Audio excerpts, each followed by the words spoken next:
Check, check. Checkaroo.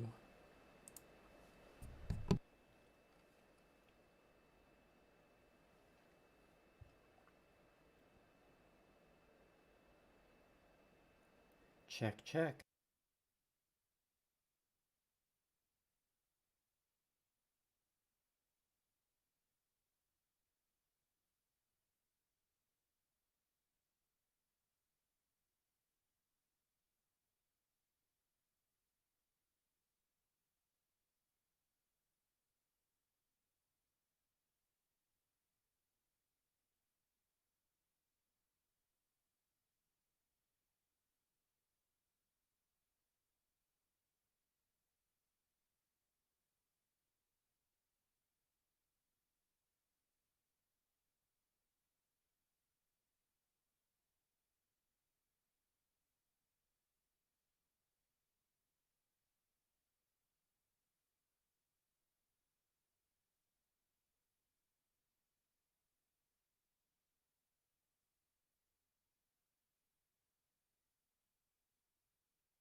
Good morning, people. I will be right with you. Just gotta put my breakfast dishes away and fill up my water bottle.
Greetings, the other MC. You are third. Congratulations. You placed.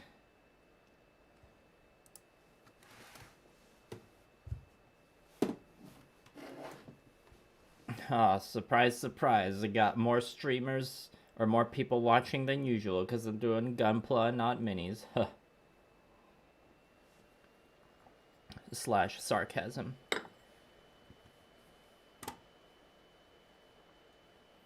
Oh, gotta close a couple windows here.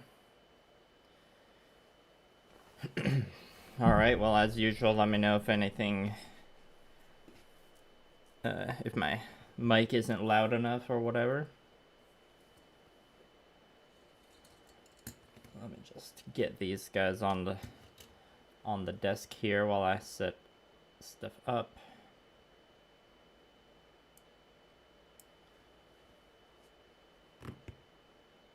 Oh yeah, Artie Chard, you're an exception. I know you've been to plenty of streams. You're a good boy. or a good person. I mean, you're all good people for watching my content, regardless. And, you know, I get it if you don't want to watch the mini painting streams. But we know that the best way to hobby is to pick up as many, or pick up too many hobbies. As in get into Gunpla and minis.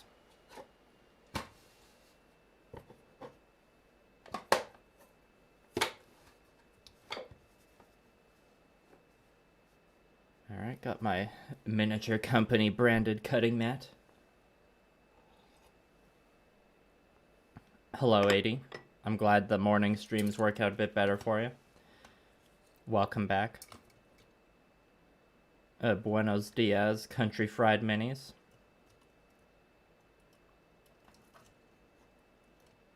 Are you fluent in Spanish? I remember you saying something about Spanish in one of your streams I watched. I understand some of that. I took Spanish in junior high school, so it doesn't really count. But I'm good. I got my coffee. Got some kitbash. I'm ready to go, which I'll explain and talk through in a moment. Variety is the spice of wallets. Well said. So your Spanish is like my Japanese, where you can like fake being like almost conversational, but not really.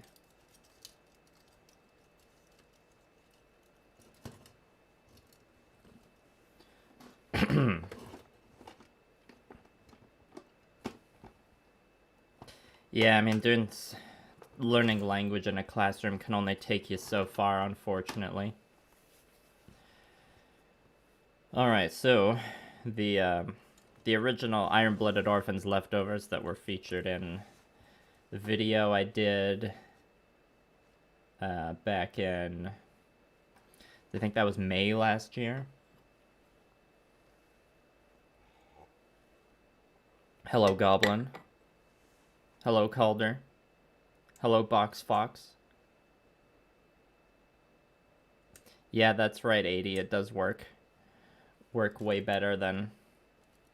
so anyways, back to explaining. So the Iron-Blooded Orphans kitbash with the leftovers I did at the video in May last year. The video was about kitbashing and imposter syndrome. There was some conquest kitbashing and Gunpla kitbashing in it.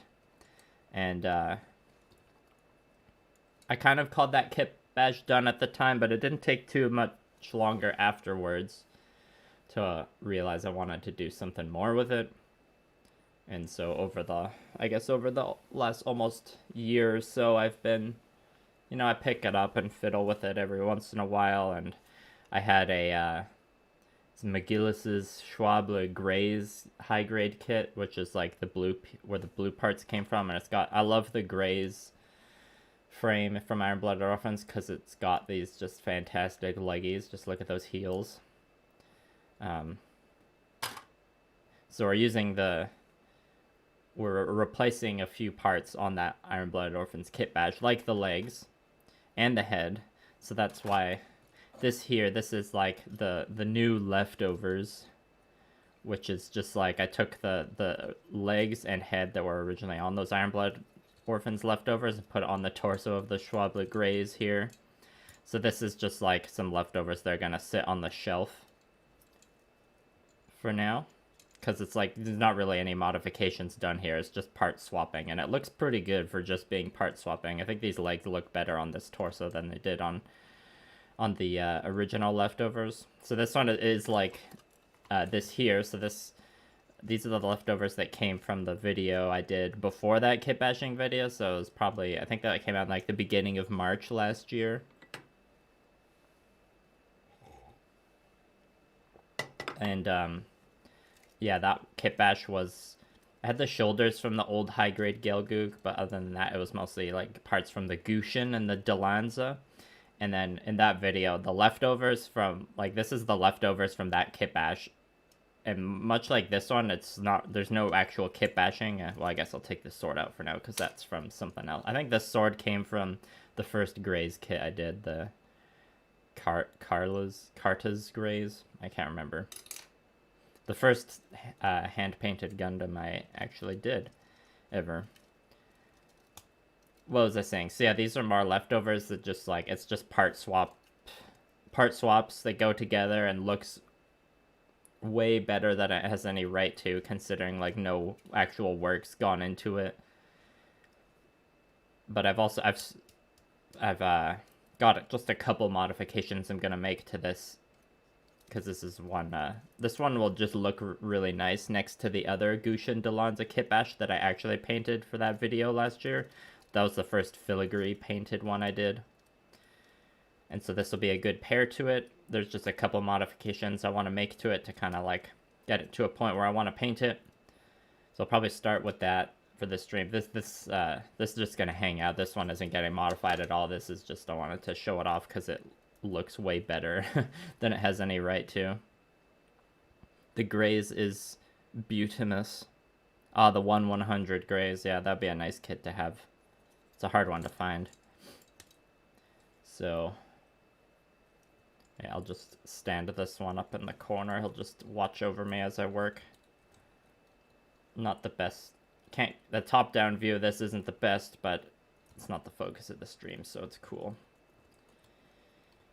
Yeah, there's a lot of Gunpla that hangs out on my shelf unpainted that's just like, you know, there's a lot of Gunpla on the shelf in general. And this will just be one of those. There, you can see its feet hanging out in the corner there. Yeah, and it was Mabki, if I'm saying your name right. The Gundam Astaroth's head is pretty cool. I like it. How am I feeling about getting back to some Gunpla? Well, I mean, I never really stopped doing the Gunpla. It's just like the stuff I've been doing publicly on YouTube has been minis lately, just because I have a lot of minis to paint. This Gunpla is more just like, it's just like a little side tangent, because I mean, like at my other desk behind me there's a pile of I've got, like, I started painting another batch of 10 minis yesterday, because I need to get, I'm not sure yet if I need to fully paint both Spires and 100 Kingdoms army in entirety before the beginning of June, but I do need to get a significant chunk of them painted before the beginning of June. So that work's continuing, so I don't feel like I'm getting back to Gunpla, because I've still been, like, fiddling with the Gunpla this whole time.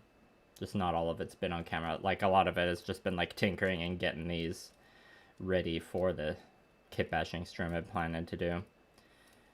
And yeah, building that finish building that Hama, which there's pictures of in the post I made yesterday. That was a fun old school kit.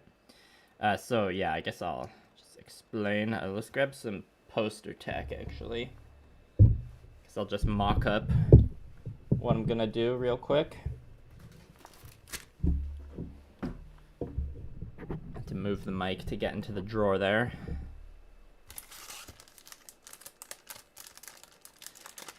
Thank you for the encouragement, Country Fried Minis.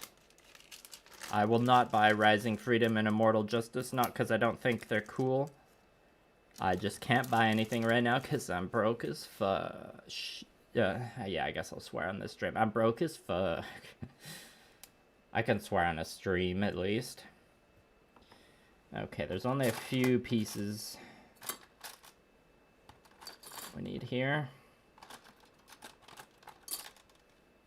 The Gushin Dalanza leftovers is going to be much more of an easy kitbash compared to the leftovers, but the Iron Blooded Orphans leftovers, but a lot of that was done in the video last year.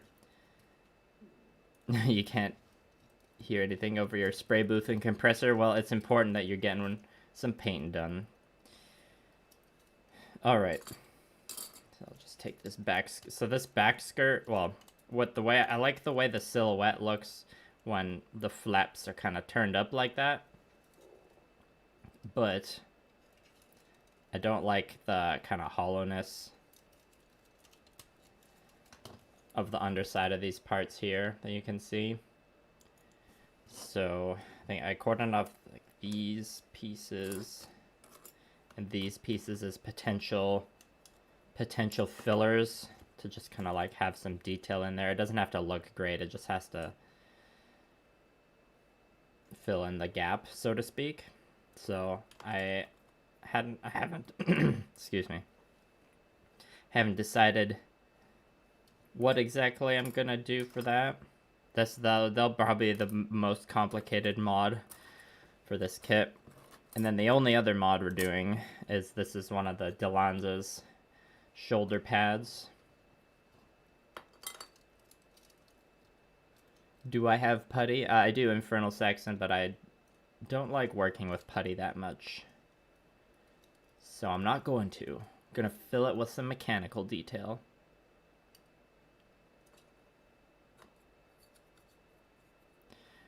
And so yeah, the mod we're doing here, this is gonna turn, so this sword, it's like, you know, obviously got enough room to be wielded two-handed, so, you know, it's like a long sword in D&D. It's got the versatile property. So that's why I'm gonna have this hand stay as open hand, and the pose will probably be something like this, where it's like, on guard. You're facing the Frog Knight. But for his other arm, we are going to add this shoulder piece onto here to be a kind of like buckler shield. And then we got this bit here from the real grade Sasabi. Yeah, I could definitely fill those gaps with milliput, but I'm going to opt for a different route today. So we're just going to glue this bit to the end of the shield here, so Frog Knight will have just some little supplementary missiles in his loadout. And then you can see we've got the head Vulcans. We got some machine guns in the frog face. So yeah, that's the loadout for this guy. That's the whole kitbash, really. Cloth color tail flaps for butt cape. Could do that. I am gonna be hand painting this like Gunpla though, so I'm not quite ready to work with cloth yet. The thought has crossed my mind before, or like a long time ago when me and Blue Parappa built our first model kit together. Actually, we built the figurized standard amplified Omegamon kit. If anyone's watched that early Mayhem video, shout out to you. Remember we saw a modification someone did to that on Reddit or something where they gave it a cloth cape. Oh, thank you for the $20 super chat, Country Fried Minis. Cheers. Wow, I swear and then you put money in my swear jar? I should swear more often on stream. Anyways. That $20 super chat goes a long way right now, let me tell you. It's not fun having to withdraw money from your long-term savings account to pay rent. Anyways. I think, well, let's start with just the easy kitbash on the arm here. To just get a nice quick hit of model kit dopamine. And I don't think I have to... I think I'm just gonna like brute force just super glue this on here. And I think that'll just like look good enough, honestly. This could be hand painted for Gamma Wolves, by the way, so it'll get my usual treatment of like some parts that are moving that will like cause paint to rub against each other and chip will get glued, but I'll keep it like as posable as reasonably possible, but it will like be attached to a base eventually because it'll be a gaming piece. Because I'm a hashtag gamer.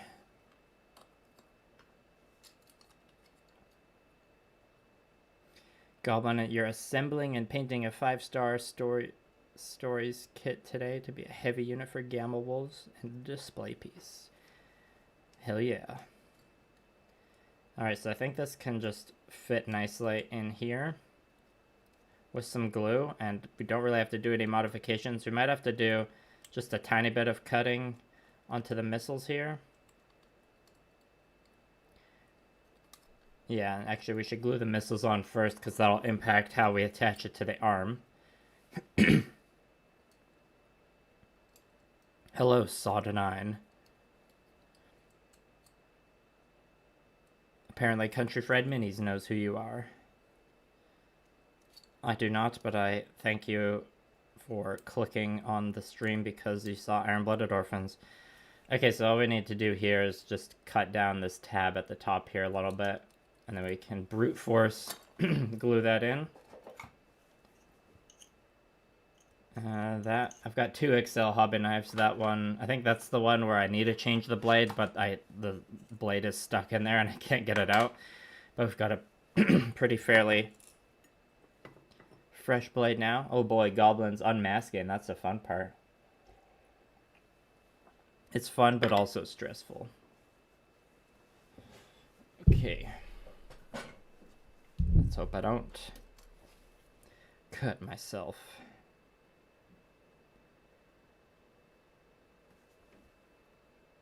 Ah, well, welcome, Sod9. I'll move the camera over just a bit.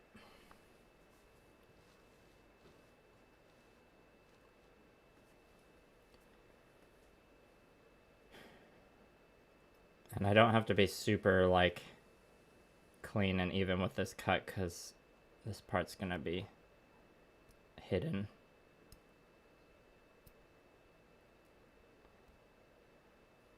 So we're just shaving off a little bit. It's a nice, fresh blade.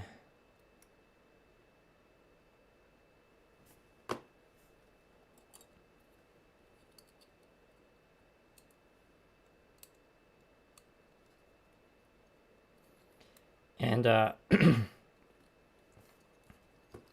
try and like do some nub removal in the areas that'll be like hard to get to when like stuff is attached to them, but you know me, I am not a fan of the sanding nub removal stage, so I'm gonna procrastinate that until I actually am painting this kit, which there's no determined time frame for that yet.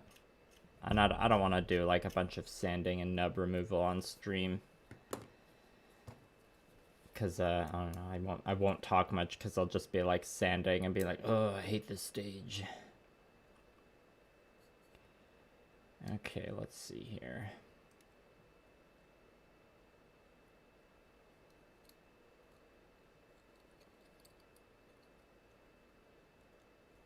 Trying to decide how far forward I want the missiles to face. I think if they're like the more further back they'll look, the better. Because if they're too far forward, it kind of just looks like a part of the, like a spiky part for melee.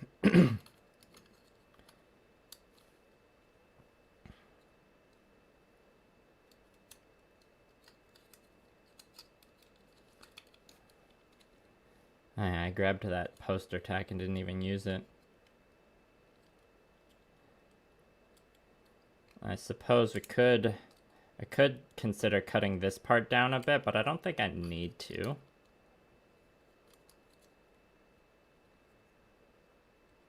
Okay, I'm just gonna glue these missiles on, kind of floating in about the middle there. And the attachment points are a little sparse here, so we're gonna use super glue and not plastic cement.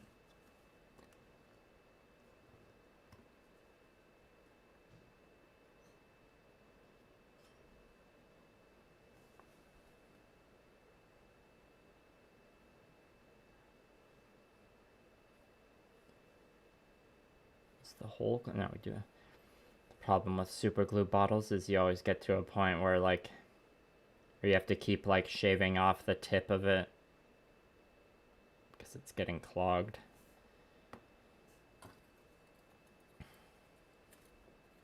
Okay, let's stick this on there a bit further back. Thank you for the $5 super chat, Calder Studios. Appreciate you.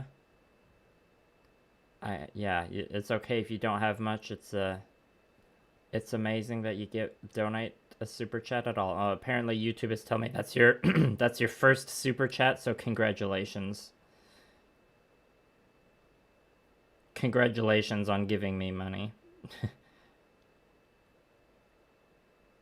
Okay, we'll find out how crusty with super glue my fingies are gonna get by the end of this stream.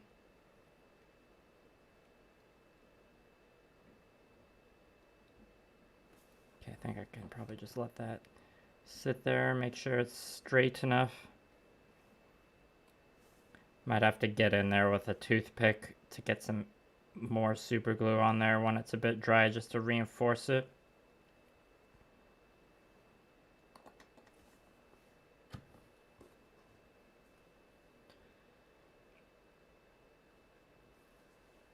When the plastic click hits just right, that's right, the other MC.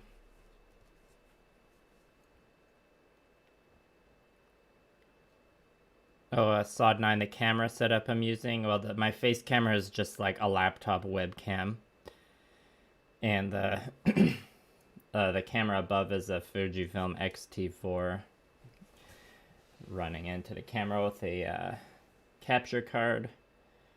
And the lens I've got on there is the Fuji 23mm f2.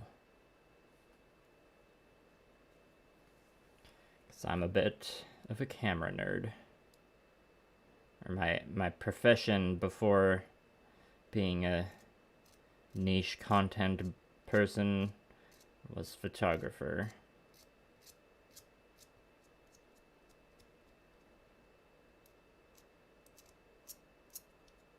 And Fujifilm makes some classy cameras.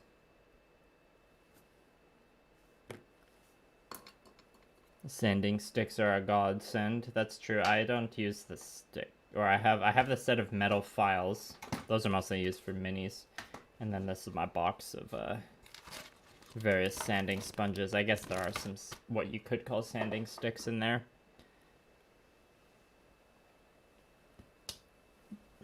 A far near future where super glue would actually prevent those missiles from firing in a Gunpla battle? Or are you talking about something that happens in build fighters?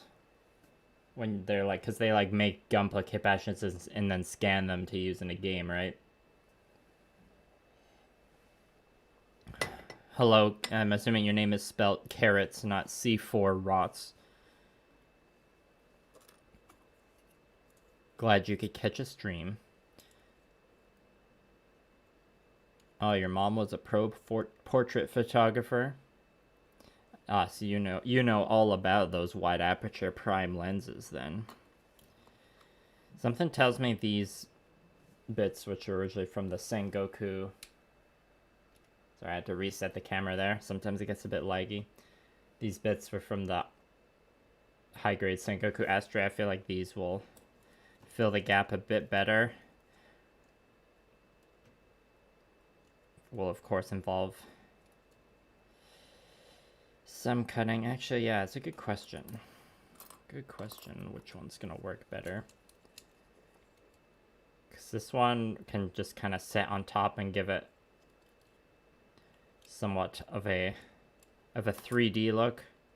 This one might be a little bit harder to get in there, but it can kind of like sit in the cavity. It's just going to be annoying because we got to like carve out this bit there, but it is doable. It's just gonna be a little tricky.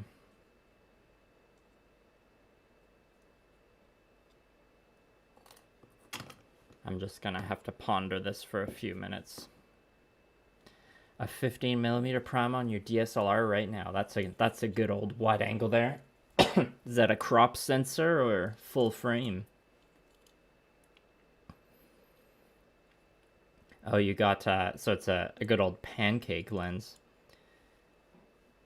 Yeah, I have some Panasonic cameras too, and the pancake lenses are nice on those, just tiny boys.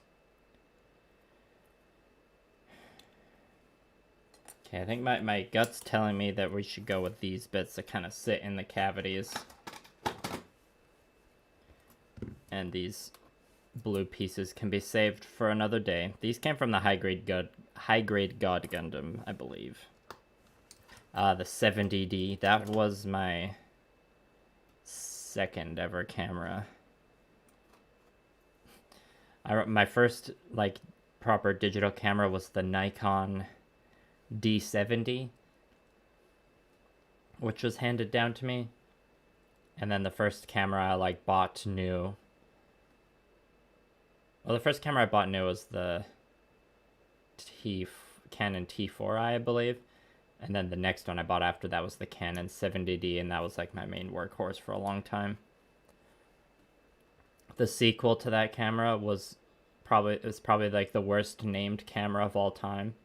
The Canon ATD. You know, the Canon ADD.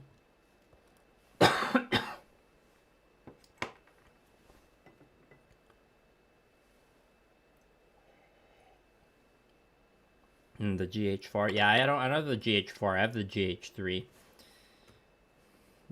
Probably the biggest advantage of those cameras is just their compact nature. I think. Do I want to carve down this nub? I think I'm gonna just round it off a bit.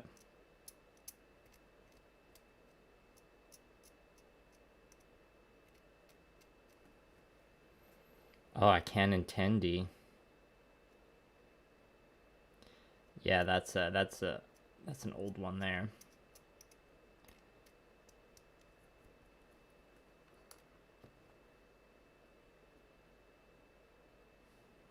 That's right, Country Fried Minis. The gut feelings do often lead to the best results. Kitbashing is all about gut feelings. Just putting pieces together and seeing what looks okay.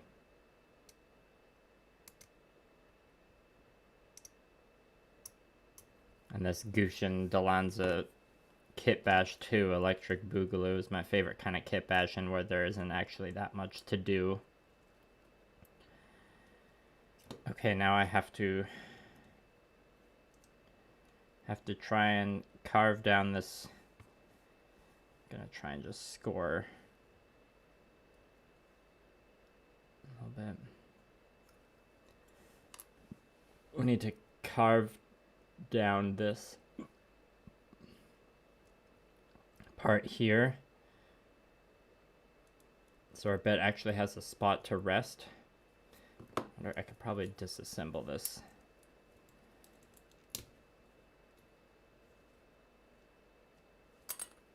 Make it a bit easier.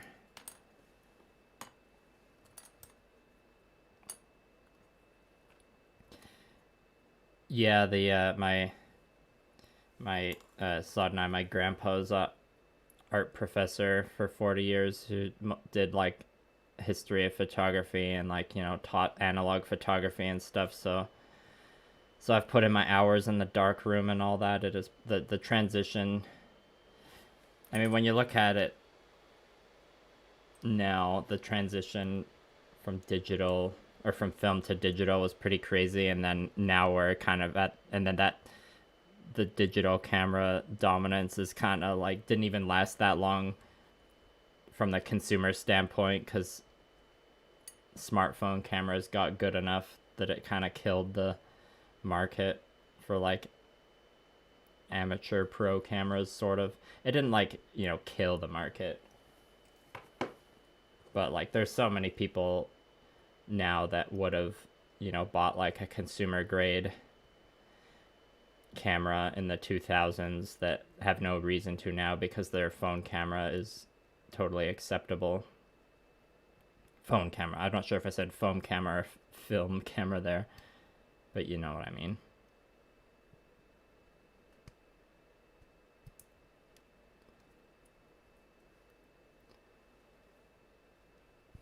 Good old dark room smell.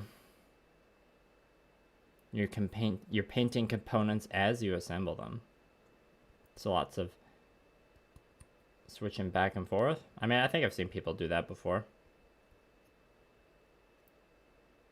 Sometimes doing all the painting all at once, if you're doing like sub-assemblies, can be a lot. So I get that.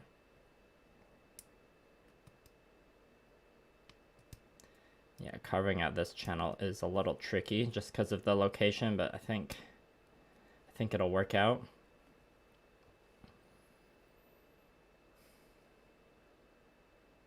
Oh, and the only kitbash slot I never did was old Zaku 3 custom that you combined with Kobukia parts to do a Street Fighter inspired build. Nice, nice.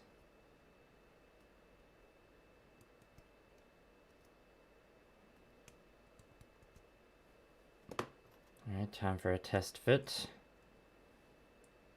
Looks like we need to carve down a lot more still, and we need to carve down this piece at the top. Leave just a little tab that'll just kind of act as mechanical detail.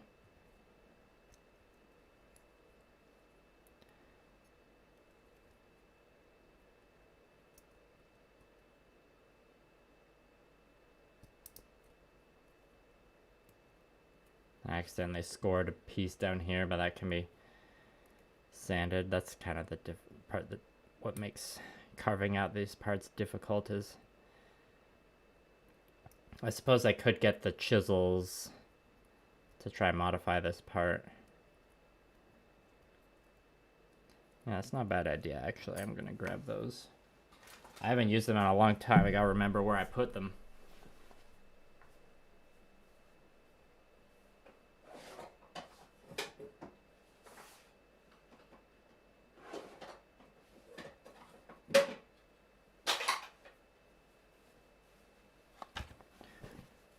The scribing set that I've used like once. Sorry, I just bumped the mic with the chair there.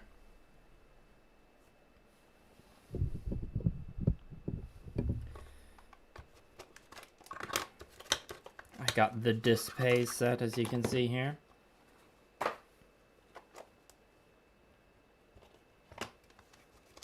The first time I got these tools, I was like, tried doing some test scribing, and I immediately like nicked my fingers 5 times, and I was like, all right, cool, this is sharp, and then I didn't touch it again for a long time. Looks like the thickest chisel I have here is the 1mm. So let's see how this goes.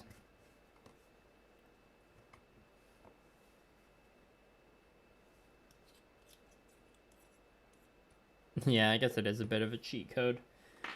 I find like these really sharp clippers have been a bit of a cheat code for considering like all the mini kitbashing I'd done in the past. That would have been a lot easier had I had a really nice set of sharp clippers. Really good for like cutting things at the wrist. To get just like a nice clean cut makes like doing hand swaps a lot easier.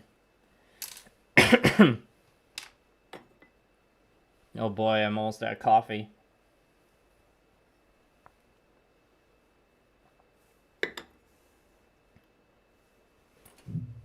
Okay. Now this would be easier with a thicker chisel, but you know, it's the thickest one we got. And yeah, hopefully I don't cut my fingies.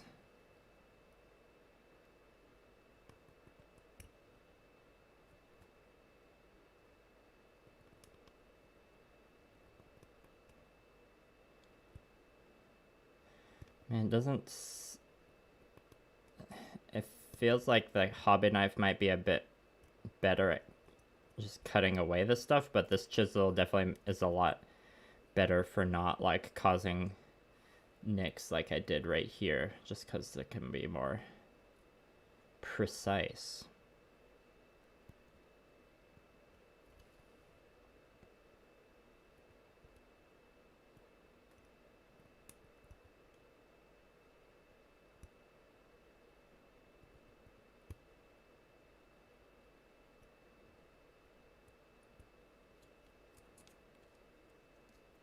And of course, got to make sure I don't accidentally punch through to the other side, because that would kind of ruin the whole thing.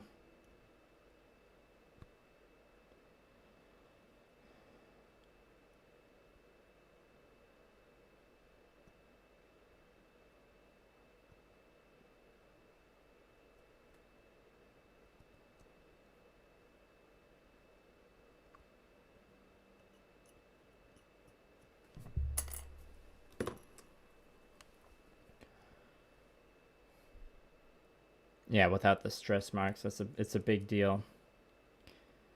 A recommendation for a good set of nippers? Well, I like this Display set. I got it on sale from a hobby store. It wasn't in my city. It was from like the city directly north, so shipping was good. But yeah, and these were just on sale because they were like previously opened.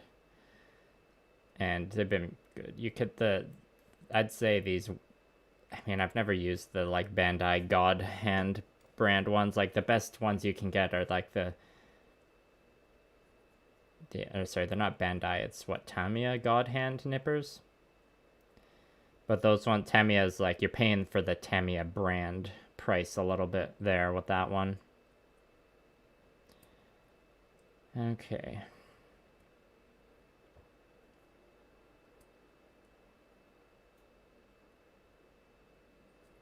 Looks like we need to carve down a bit more on this side.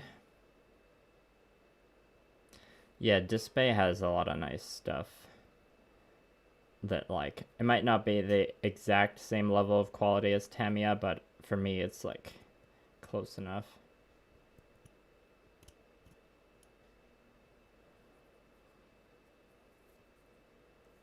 But yeah, I very much recommend having one pair of just like not dollar store, but like one pair of like beginner clippers for like the initial clips off sprues, the rough cuts, and then the nice clean neat cuts. You use your nice nippers, but you don't want to do anything too hardcore with them because you don't want to break the blade.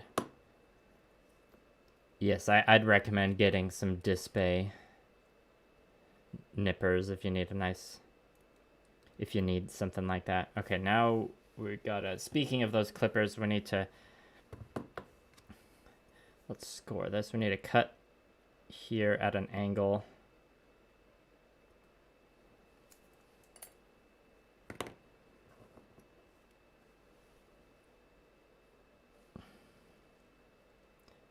And so maybe you can kind of see how you can get a nice clean cut with these. And this is like borderline, could be a bit too stressful for the nippers. But yeah, look at that. That did pretty much what I was looking for. Yeah, and it fills that gap all right. I cut it a bit too, well, I guess it's not quite too shallow because we need to chisel down these tabs even more. I'm gonna switch to the knife just for a second because I need to get a significant chunk off here. Now the challenge will be doing the other back skirt to match and make sure it looks consistent enough. It doesn't have to look that consistent because there won't really be an angle where you can see like both of them.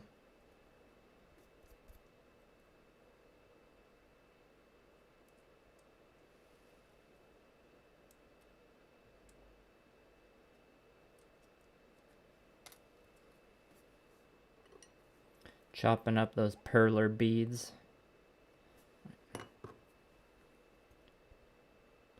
Bead Buddy clippers for utility cuts. Oh, we have to look into those. Bead Buddy clippers. Did you have to get those from a bead store?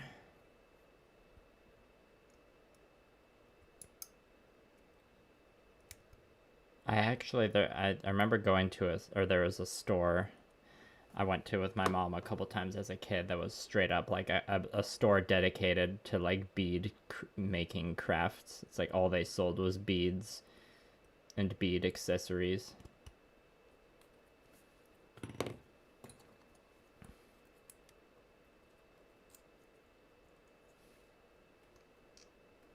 How do I figure out kitbash compatibility? I use stuff that I already own. I've never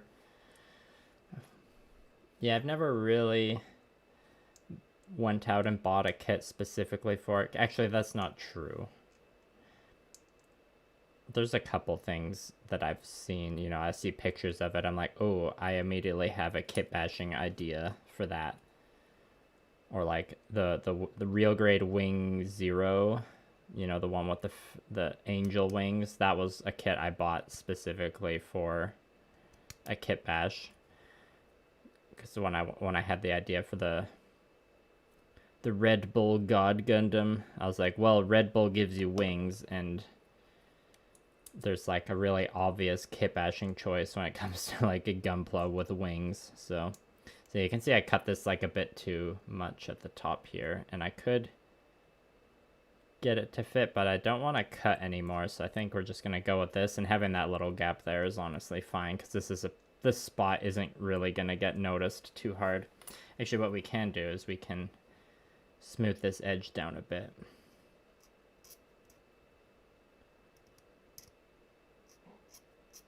And that can kind of make the gap look a bit more intentional. And hopefully this plastic scraping noise isn't like hell to your ears.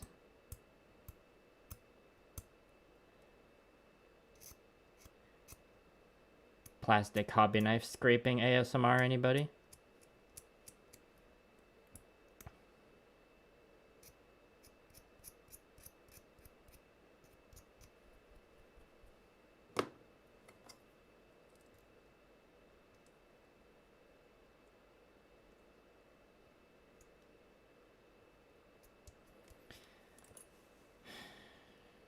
Well, before I glue that in, I will use it as a reference for cutting this one. And we might as well cut it to the same length so we're matching, even though that gap was a bit, like that gap wasn't intentional.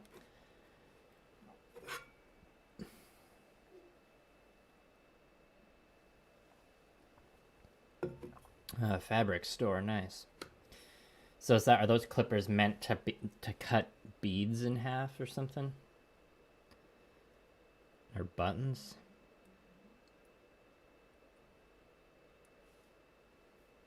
Slice. Oh, Sod 9, you've got the real grade Wing Zero. It's, you know, one of the more iconic, or probably the most iconic Gundam wing design, I'd say. Like from the entire series. One of the weaker storylines out of Gundam shows, but possibly the best main mobile suit designs, depending on who you ask. Blue Parappa's favorite design is the possibly favorite design of all Gunpla ever is the Death Scythe Hell.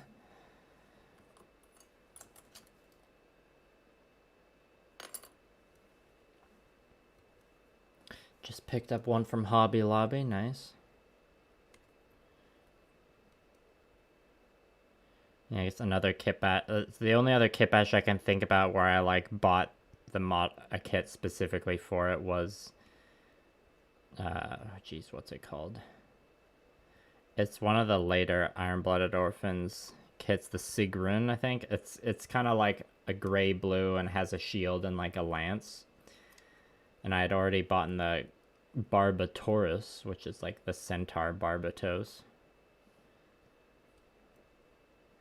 And so I bought that Iron-Blooded Orphans kit with the lance and shield because I want to eventually use parts from that to turn the Barbatorus into like a jousting knight centaur kitbash. That's an idea. That's one of those projects where I've had the idea for a long time, and but who knows when I'll actually do it. But you know, the kits are on the shelf. Or in the backlog. In backlog purgatory. But those are ones where it's like, I know exactly what I'm gonna do with it. It's not like with these leftover kit bashes where I kind of just kit bash with vibes and use what's just like figure out something that works from the bits graveyard. Yeah, the Sigrun. The Sigrun's pretty cool. And it's like one of those from that handful of kits that came out, you know, last year, what, like 5 years after the show ended, I believe.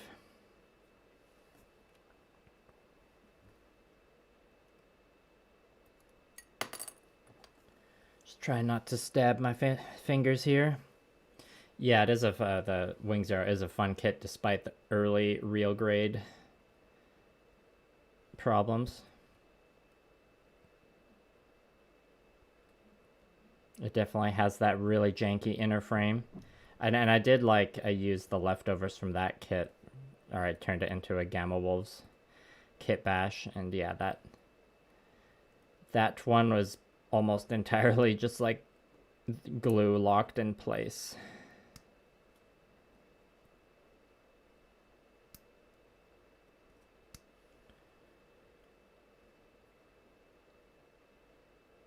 Hello, Robert. Yeah, that's right. Yeah, I think I regretted what I said in my previous streams where I was like, I'm just gonna take a day off and get back to streaming every day, and then I didn't.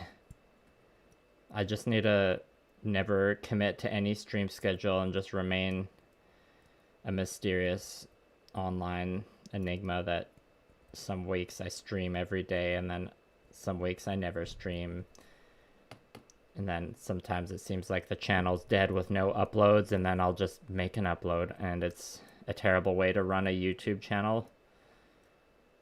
But, you know, that's... what can I say? I know how not to run a YouTube channel, that's for sure. How not to run a hobby YouTube channel is to do a variety of models to keep your hobby life interesting and stop burnout. The YouTube success way to do things is to just do the the same video over and over again, which I sort of did in a sense of I did a lot of hand painted Gundam kits for Gamma Wolves.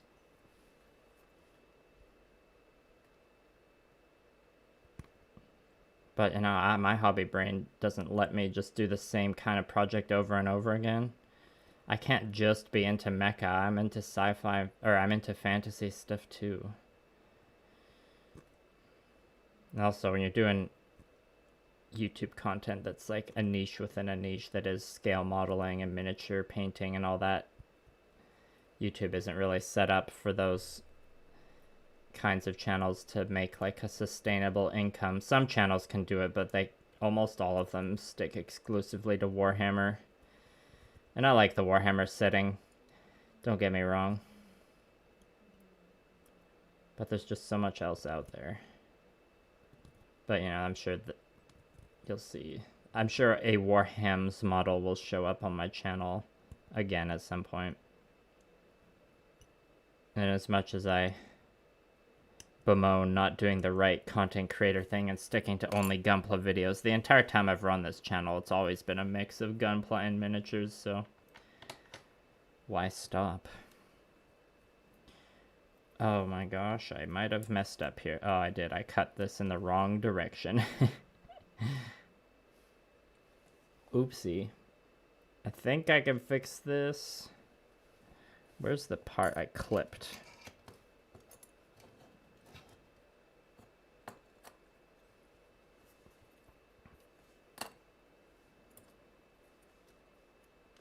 Well, there's a couple ways I could fix it.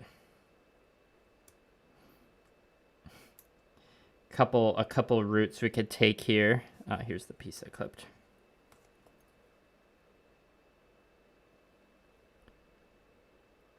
Good old Cursed City.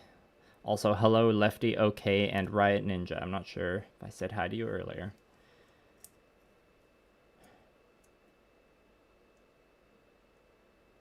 Nice fancy pinup paint. I'm so bad at painting skin, I'm not ready to tackle a pinup. Kudos to you for the pinup you've done. It looks really good from what I caught on the stream the other day. I'm not anti-horny or anything, but I can't say I'm that interested in painting horny things. I think what we're gonna do here, just for the signature on-brand jankiness, is we'll have one, because I did the cut wrong, it'll be a fun little Easter egg. We'll have one waist flap look like this and the other one look like this. Yeah, fuck it. Let's just do that.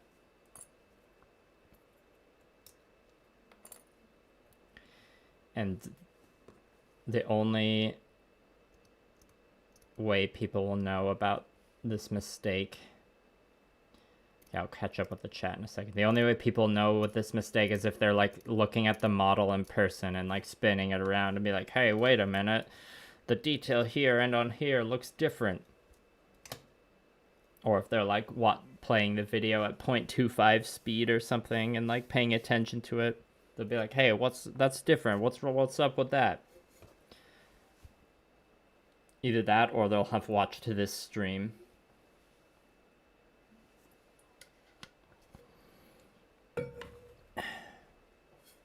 The tall geese too. That's a great model, or a great design. All the tall geeses are great. The tall geese, I should say.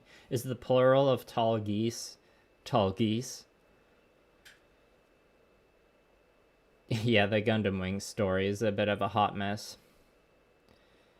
Lefty, I got you into Gamma Wolves, and you added the Asmodee to your antagonists. That's great to hear. Nicely done. Yeah, sticking to a niche is really tough and boring. Alright, see ya, Robert. That time I got reincarnated as a slime. I've watched one episode of that, I believe. Tall Goots. That's a good one. Alright, well, I'm just gonna commit to this janky kitbashing mistake here and just freaking glue it in there. YOLO, right? I do need to... let's just grab the metal file to do this quick. I don't usually use the metal files. Well, that's with Gunpla, but actually that's not true. It's good for when you like really need to shave something down fast, but they're not good for like sanding down nubs and getting a smooth finish, because Tall Goose redesign of the real grade.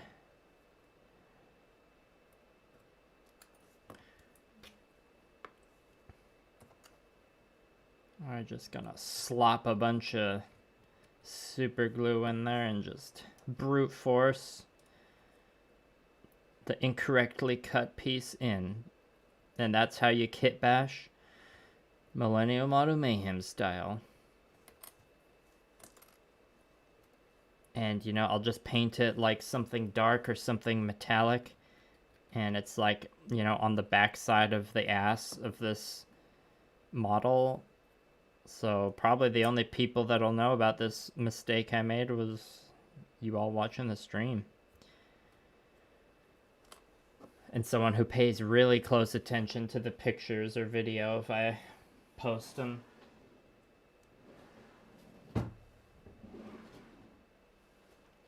One hobby activity I encourage everyone to do is for your favorite painter or builder or whatever is always, or not always, but like if you're feeling like bad comparing yourself to their work and feeling inadequate, just zoom in on their photos, because a lot of the time you can like find little imperfections and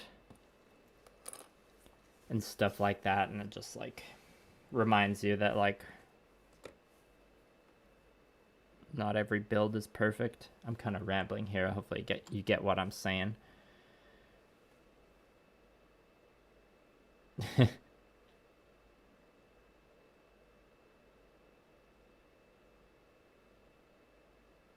The Leo midsection's attached to the Toggy's chest. Well, yeah, also, like, I remember watching Gundam Wing when they showed the Toggies kind of being assembled, and then me and Blue Parappa were like, oh, the Toggies is just a Leo with a fancy hat. Hello, Caleb. Yeah, exactly. Country Fried Minis. Macro. I kind of have that problem with, like, I might use my photographer brain when taking photos of my minis, but a lot of the time it's like, oh, I'm just, like, making the mistakes look more obvious. Alright, well, we got that there. There's only really one thing left to do for this kitbash, and that is to glue this missile pod shield onto the arm here, and that's also just gonna be some brute force gluing.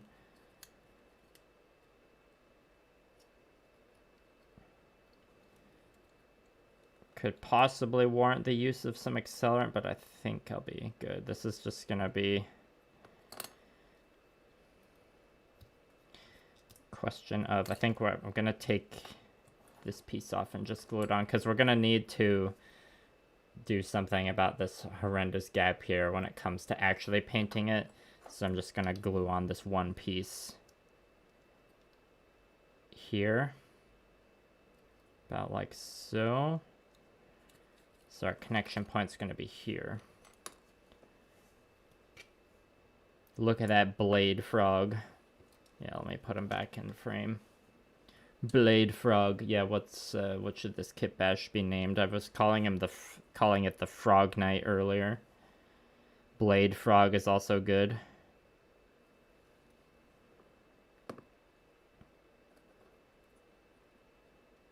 It's the leftovers that came from the kitbash I did video in like March last year, which I named the Martellus, but that was like because of the hammer it had. Okay, this is a piece I'm gonna have to hold it for a minute, and gotta really make sure it's straight, or straight enough.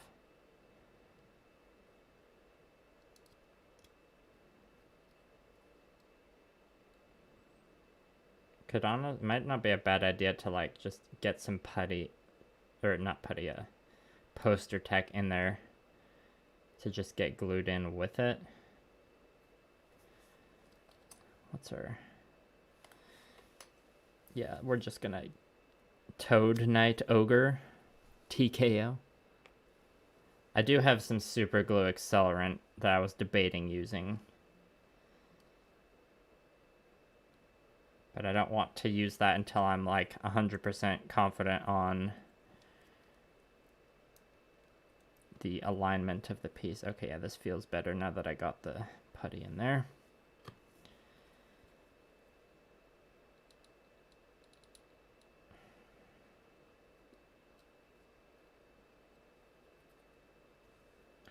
And I'm doing this kitbash today, but when I actually paint this model is yet to be determined. So like, I will have a chance to like modify and tidy up any elements of the kitbash that need work.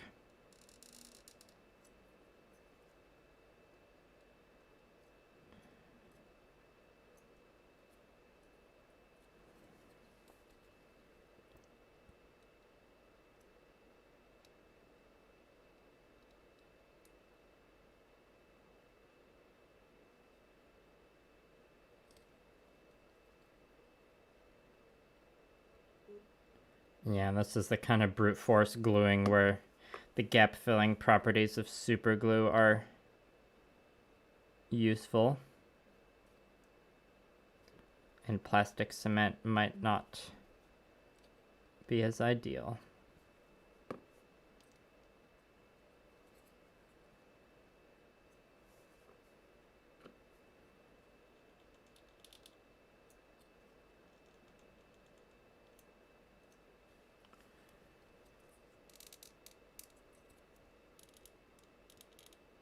Yeah, this is why I didn't want to use the accelerant yet, because I'm still adjusting the piece to make sure it's straight enough.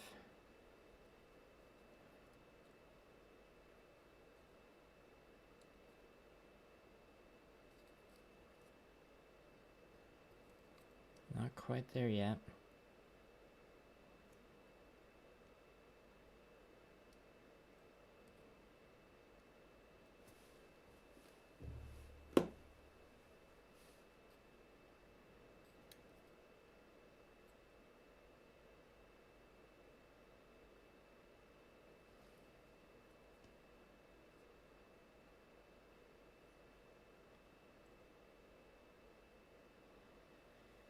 I think this looks about straight enough.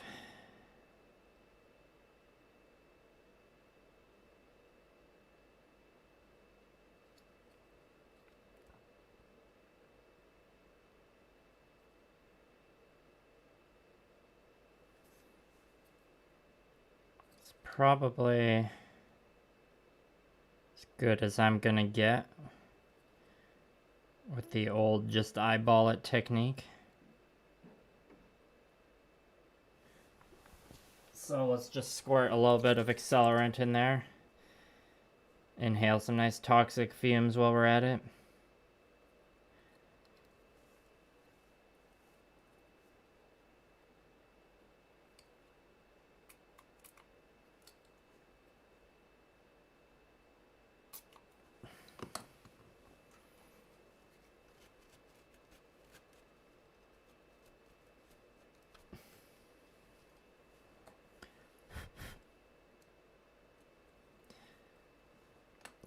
Give that a minute. We'll fully assemble this kitbash to show it off to you in a moment.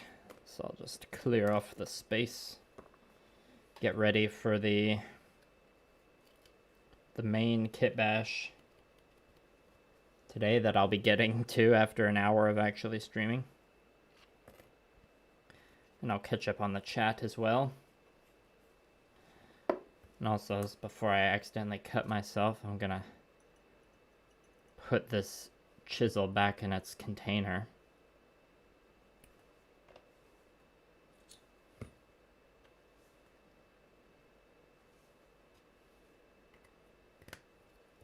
And so far I've managed not to cut my fingies, so that's great.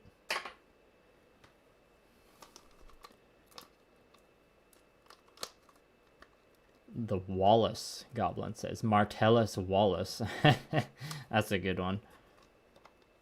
Is it a frog or a toad? Says Carrots. That's a great question. Are there any biologists in the chat that can answer what the difference between a frog and a toad is? I don't remember. Oh, sorry, I missed your goodbye earlier, Country Fred Minis. If you're still here, thanks for coming by, and thank you for the super chat. Oh, you had a sleepless night. Well, rest up.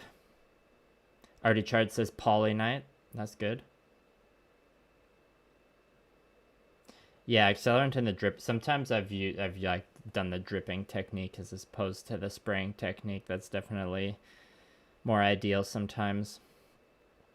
This Offends Me TV likes my kitbashing videos and says thanks for the content. You're welcome.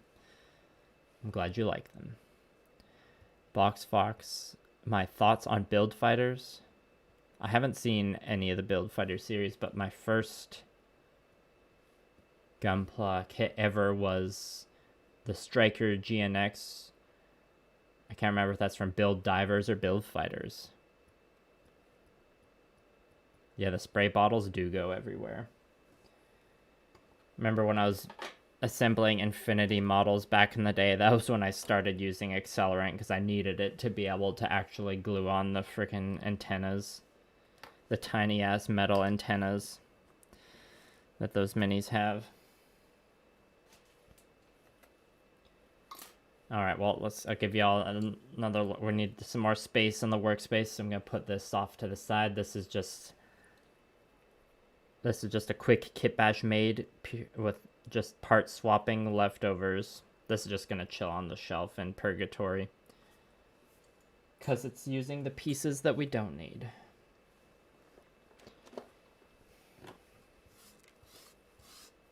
And we'll have to give the whole workspace a good plastic dusting after this.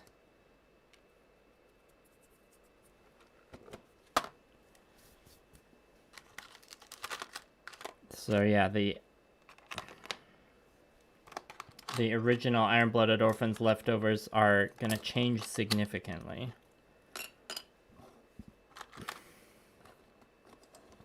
I kind of have the pieces cordoned off into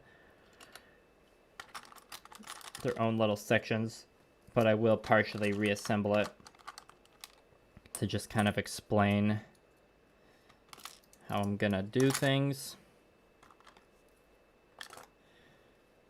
And we'll see whether I finish it in the stream today. I might not, but I don't think there's enough left, or I don't think there'll be enough of it to do to warrant a second stream.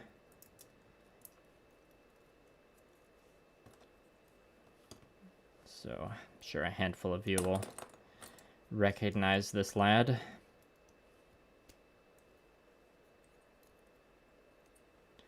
This project kind of exemplifies why I like the Iron-Blooded Orphans kits so much.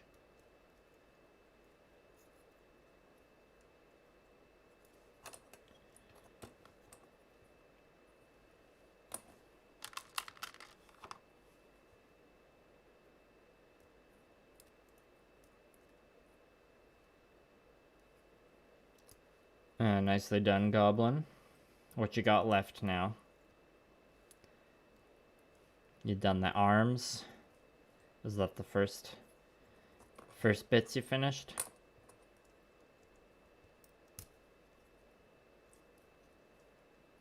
So obviously the main thing, or one of the thing, or I guess the two main things that are changing from this according to its original appearance in the video last year is we put the Gray's head on because it's more aerodynamic looking, and this guy's got a bunch of jets, so he's going to be zooming around. And then kind of for similar reasons, and also just I like the way these legs look a lot better, we got the Gray's legs. So just the swapping the heads and the legs does change the vibe of this suit a lot. And the magnet idea that I did back in the original kitbash, still think it's a good idea, but this, I think I'm gonna remove the magnets from this build because it's gonna get more just like the standard model Mayhem treatment, again painted like a miniature, and using the magnets for swappable weapons on Gunpla is just gonna be something I'm gonna revisit with another project down the line.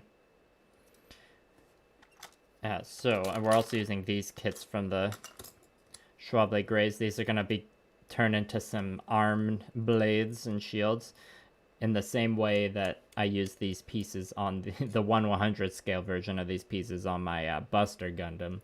So this one is going to be kind of like a smaller parody version of that like flies around more. It's going to have petite versions of the same weapons.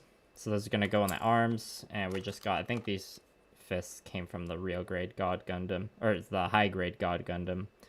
Those are just going to go on there, nothing too fancy. And I opted for these hands just because they're like pretty simple. Like the back of the Gushin's hand has a lot of detail on it. But these ones, the back of the hand is going to be covered up by the shield here, so these seem like a good choice of hand to use, just to like use them up and save the more detailed ones for another kitbash, where the back of the hands won't be covered up. And then these are part of the missile pod system from the good old master grade heavy arms, the Endless Waltz version. And those we're gonna attach to the thighs here for some good thigh missile action. And then the rest of the pieces I have in here are just going to be for like miscellaneous detail additions. Like there's a lot of negative space in the shoulders here that I want to fill out, and the arms I want to like beef them out a bit. So yeah, those are the main things. But I think we can reassemble Sir Frog Knight.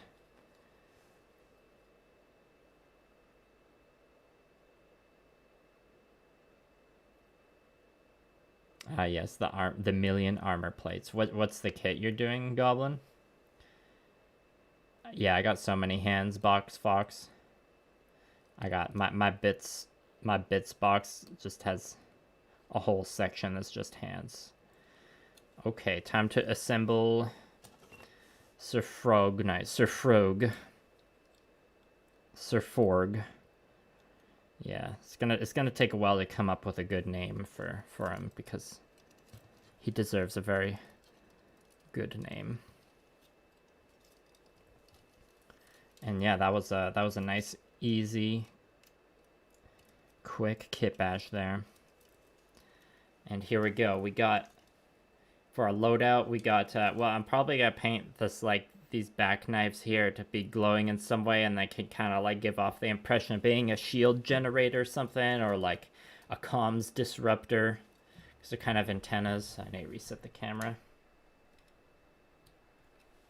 Nah, Box Fox, get your own hands. 5-star stories, The Bang, Bullfrog. Those are both good.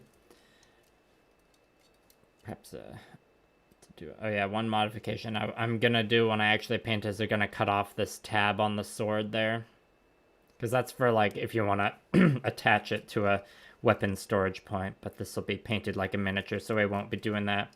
So yeah, we got head machine guns. We got the back thing that could be painted like a shield generator or an antenna. Got some missile pods here, and we got a shield. And yeah, pretty stoked about this. A variety of poses that could look good. Nice big curvy legs. Unfortunately not in high heels, but what can you do? Not everyone can have high heels. Yeah, I'll just give this just a quick spin around.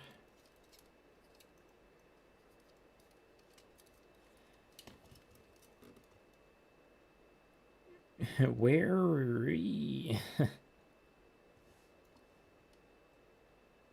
Oh, 5-star stories, The Bang. That's the one you're building. Okay. Gotcha. I think I've heard of that one. You think of using missile pods in your modified Red Beret Grimoire? I don't think Gamma Wolves has an item that creates smoke to block line of sight, but I think they have something like a flak launcher. And I've got the books right behind me. Let me just grab it. We can get to the bottom. Hello, Ray7716.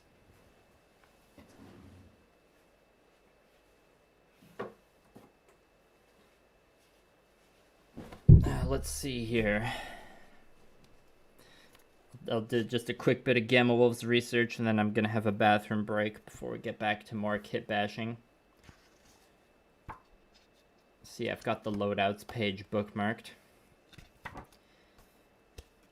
Let's check the weapon loadouts here. I guess these would all be weapons, so you could, your missile pods, you want to use them as smoke to break line of sight. I think there's, in the technical loadouts here, we got, yeah, there is a chaff launcher. This venerable method for confusing incoming ordnance uses a timed explosion of heat flares and other detritus to confuse the tracking systems for missiles and rockets. Once per mission, when targeted by a rocket pack or anti-tank missile, this frame may deploy its chaff launcher. The attacking frame suffers -1 to gunnery tests for the attack. 1 weight, 10 material cost.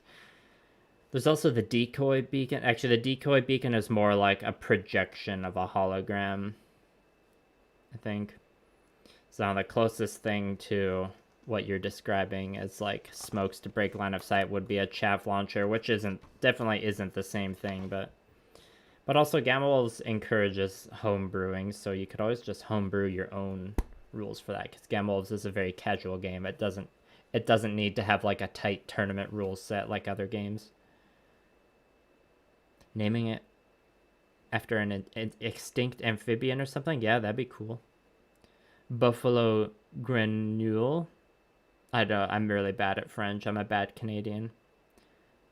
So I probably mispronounced that horribly. I'm building it for this game, Gamma Wolves. In the sense it's a Warhammer type game, as in it's a tabletop war game, but it's not like Warhammer at all. It's a miniatures war game though, so. Okay, I'm gonna put up the holding screen while I refill my coffee and use the washroom, so I will be back in 3 to 5 minutes, everybody. Hang tight.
Okay, I'm back. Let's lower that holding screen. Okay, what'd I miss? Beelzebufo. Oh, that's a great name. Thank you, Calder.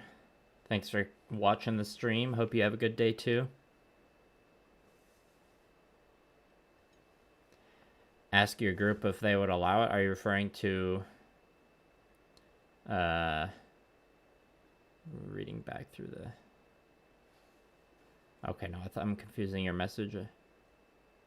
Oh, okay, that was in reference to the homebrewed smoke. Yeah, I mean, blocking line of sight in gamma wolves would be pretty powerful, so... Yeah, I would definitely consult your other players to see how they feel about that. If not, the chat launcher could be an okay use. Bison and frog combo names. Yeah, I guess it's got hoof-like feet. That's a bit bison-like. How do I recommend starting Gunpla?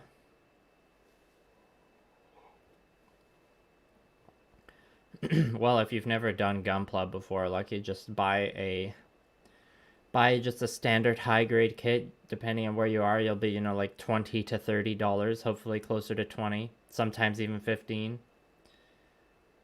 And all you really need to do a Gunpla kit is like a pair of clippers.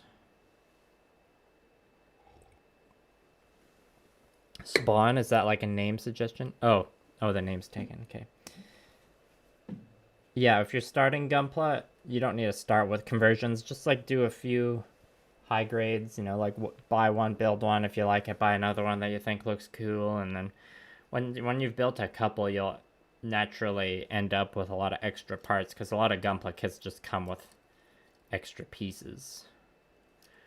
And then, get some poster tack. You can experiment with sticking the parts together for kitbashing and just go with the flow. I recommend kitbash, like for your first kitbashes, use high grades because they're cheaper. It's a bit low stakes, so if you like accidentally ruin a kit, it's not like a disaster or anything. Okay, well, we're gonna put this Frog Knight aside for now because it's done. I'll take better pictures of it eventually.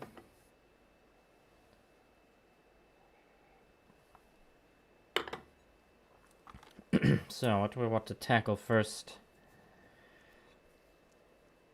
with this guy? Well, I'm gonna take it back apart to just like put the pieces in their respective areas, because I kind of like, there's a lot of different pieces to keep track of here.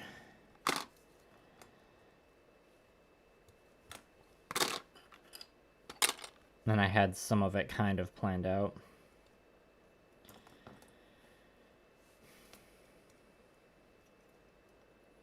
Probably we'll start with either the waist or the shoulders.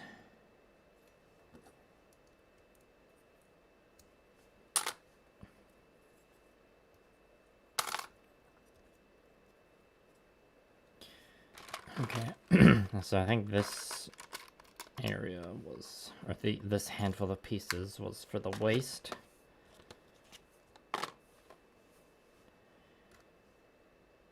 And these pieces are from the Real Grade Ava 2 kit. I don't remember what I was gonna do with these.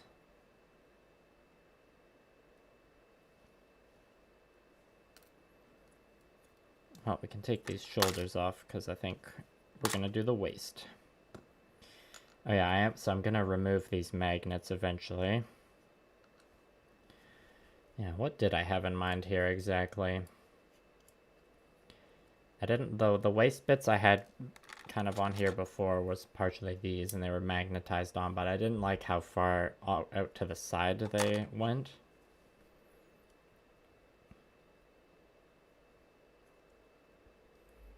Okay, I think I was just gonna do something like this. Yeah, I think, first of all, I think I can just brute force yank these magnets off. Use them for something else. Let's see if I can just snap it off.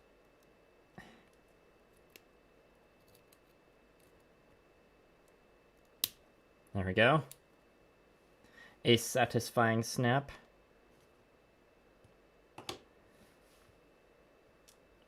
Put that magnet somewhere where it won't ruin an electronic device.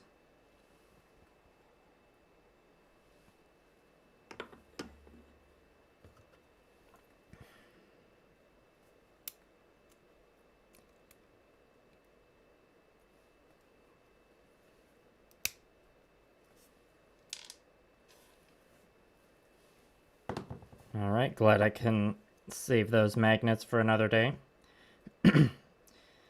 Alright, so these waste pieces should be able to be glued on here without too much trouble. We should have the torso attached as we do this to make sure it works actually. That'd be good. So nothing really needs to be done to the head.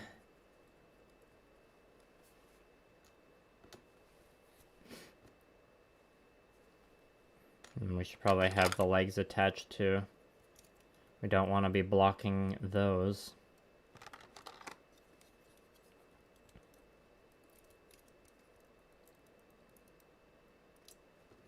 Oh, I think I remember what these white pieces are for. I was going to build out the crotch area a bit. The crotch needs to look a bit more aerodynamic. You know?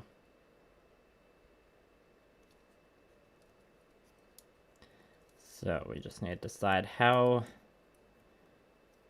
we're going to put these pieces on here.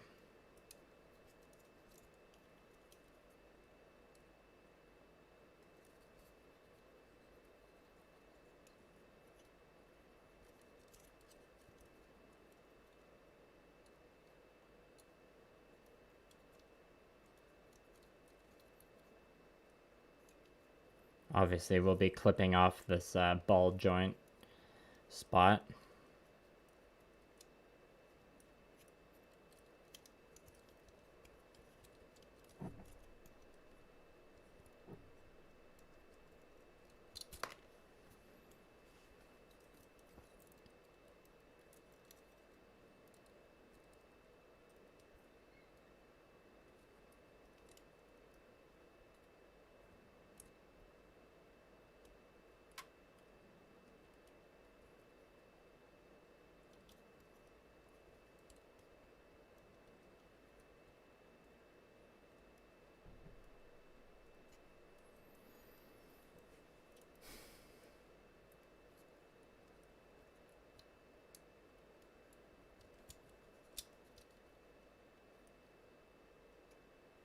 Something's telling me we'll need more bits in this area. But I don't know, I'm not sure yet. Maybe, I think we'll have to come back to those pieces. But as I was saying earlier, filling out the crotch area, that's something we can definitely do. So we can put one piece kind of down there. And then the other piece can kind of go on the back side. So let's just take these apart. Give myself a bit of breathing room. And I'm like not worrying too much about blocking articulation on this because it's going to be painted like a mini and a lot of it's going to get glued in place anyways. So I'm okay if this waist swivel is like eliminated in this case. Yeah, so this piece we can just straight up glue it in there and it can act as a way to like anchor the hip wobble into just being straight on. We'll still have a pivot at the waist we can do for some posing. So yeah, we'll just glue that in there, and then on the butt side, the other piece will just also go right in there. Okay, so let's just make sure this is lined up nice and straight before we do any gluing. tweezers. Those would be useful.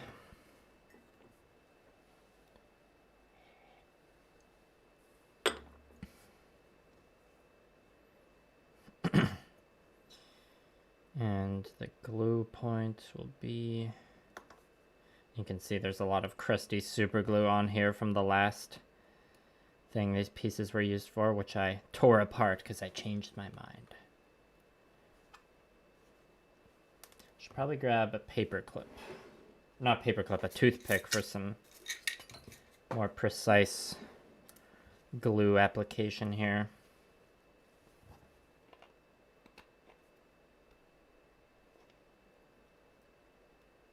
My super glue lid is stuck.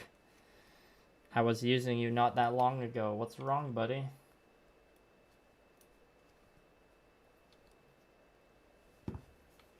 Dang super glue bottles.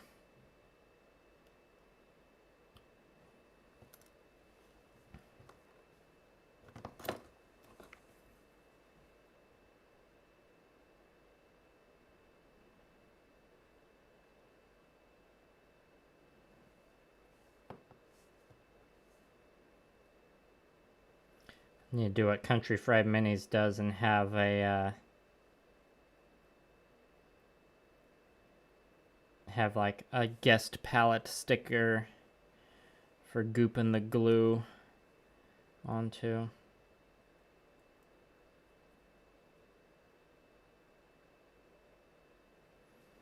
Okay, let's just make sure that's straight.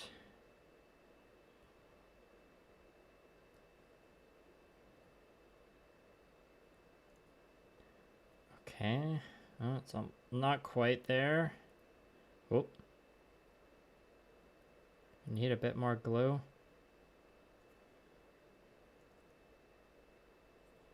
Perhaps not. And yes, this piece will block the functionality of the flight stand butthole, but I ain't gonna use it anyways, so it's fine. This one's gonna, yeah, despite it looking like a flying unit, I mean, it is gonna have like the jets rule in Gamma Wolves, but the pose, I want it to have both of its fabulous heels planted on the ground. Maybe it'll look like it's about to take off.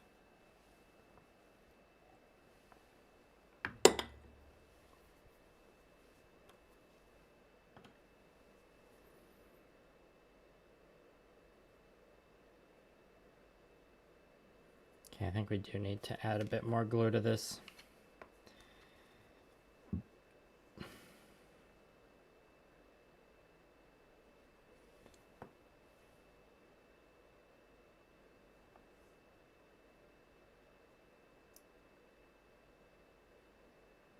Oh, we're getting some crusty fingers. I should have used those tweezers I grabbed for this specific reason.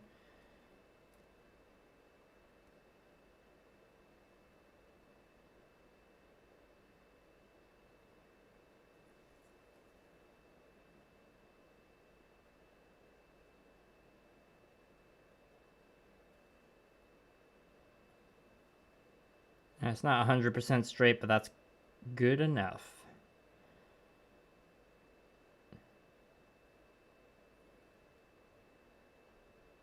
That could be said for many aspects of my life. Not 100% straight, but good enough.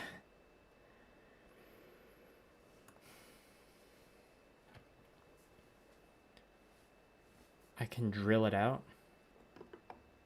The name of the new Gamma Wolves team is not figured out yet. The Filigreed family, perhaps. The fancy Filigreed fellows. Where'd that other white piece go? There it is.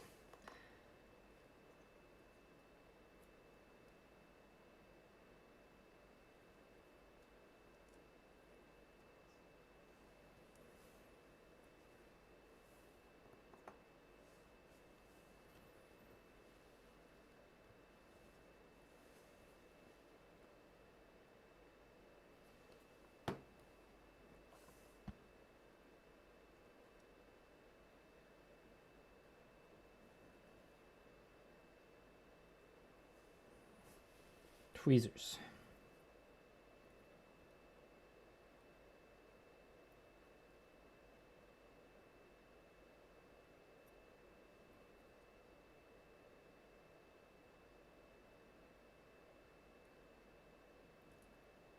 Whoops, we're getting a bit too deep in there.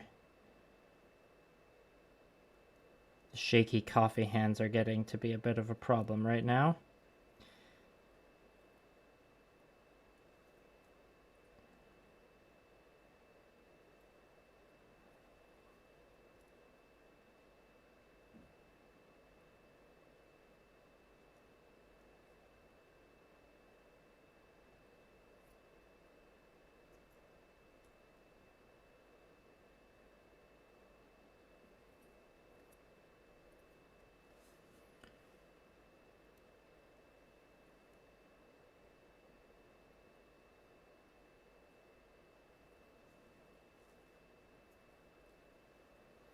All right, I think we got that.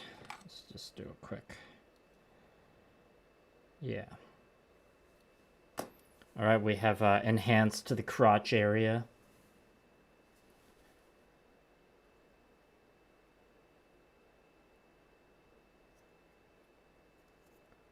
With just the addition of 2 basic pieces. Oh, need to straighten that back piece a bit. Or do I? Nah. That's good enough.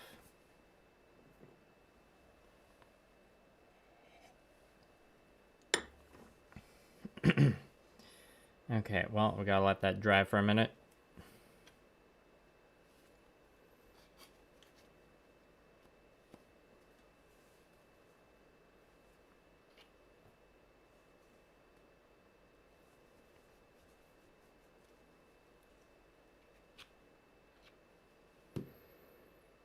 So,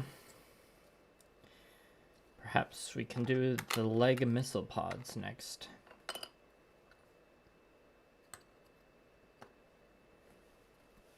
One modification I know I'm doing for sure is to cut off this tab here.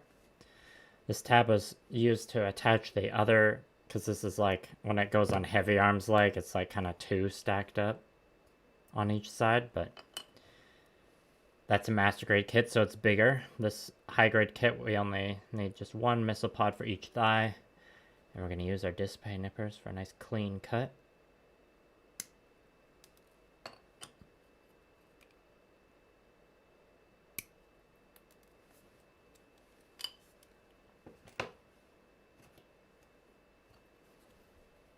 This is a pretty satisfying snap, actually.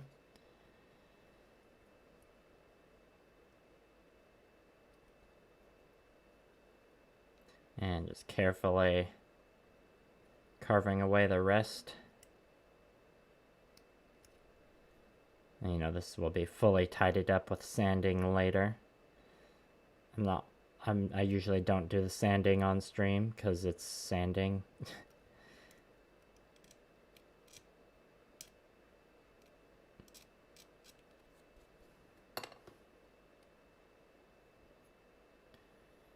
And I don't like sanding. Don't like it enough to do it on stream, at the very least.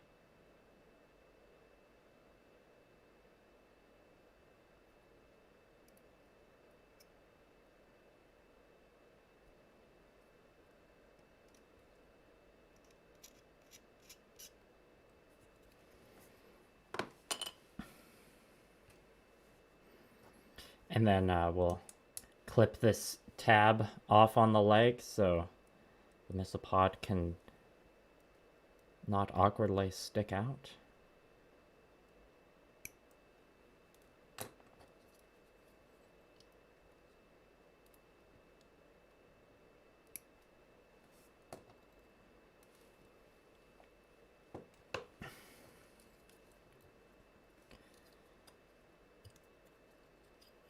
So yeah, they'll just be glued on like this, real basic.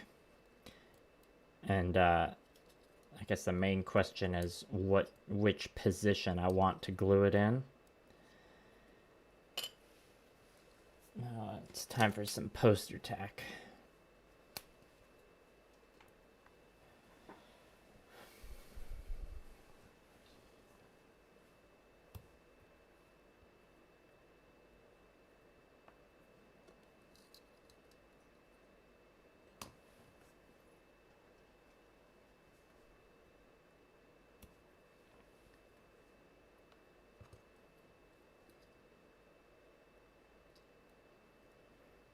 So I'm imagining the position they'll be glued in is just, you know, like neutral facing forward. But depending on the pose, it might look better if there's a slight angle to it. I'm not a fancy enough builder to like kitbash it in a way where it remains articulated. Especially not when I'm, you know, just customizing it to be a tabletop gaming piece. In that good old Mayhem style.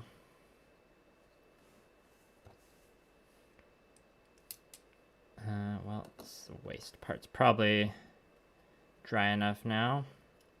Just got to be careful attaching the legs on, not to move that waist swivel too much, because that might tear up the glue. Okay, so let's just get it in like some kind of basic standing pose with like, you know, slight knee bend, slight spread to the leg.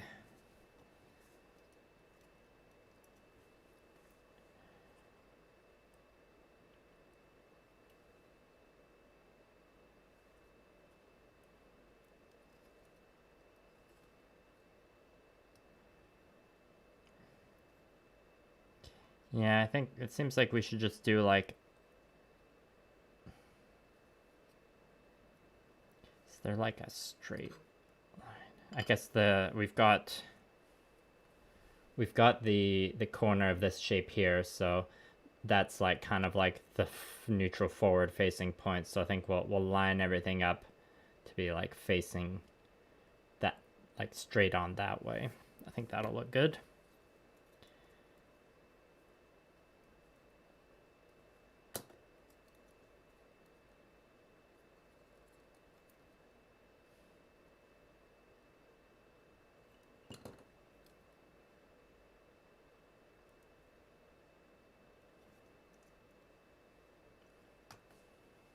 So let's just glue those on real quick, and then we'll get back to the waist.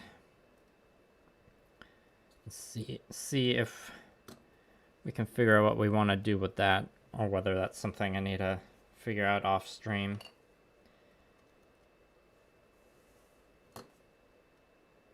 Yeah, hip and thigh missiles are great. I'm glad you all agree. Some kind of sprite name seems to be jetting around. Fairy-esque stuff in the parts bin. I mean, I've kind of already allocated everything from the parts bin I'm going to use for this kit, but I like where your mind's going with that.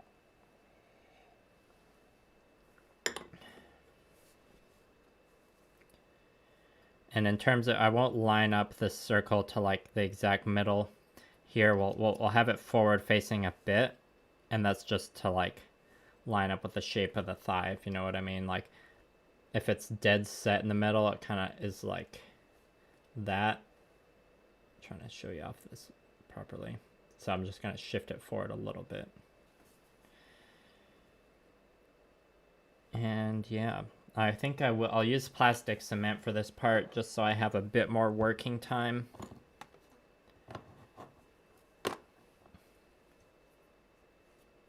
To get that lined up nice and straight. And let's just do some practice.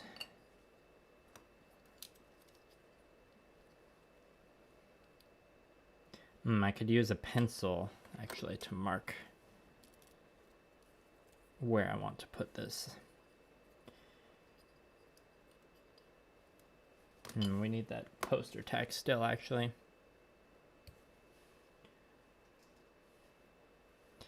No ideas for this guy's color scheme. This kit, it's more of like, so the fancy filigreed ones, which I've done, the Ariel and the other Gushin Dalanza Kitbash. For like the frog one I did earlier in the stream, this one will definitely join the filigreed team, because it's got a lot of similar like curvy angles that are just calling for lots of filigree. But this one here is more of an edgy mech, so it might get more like the edge highlight gradient treatment as the other ones.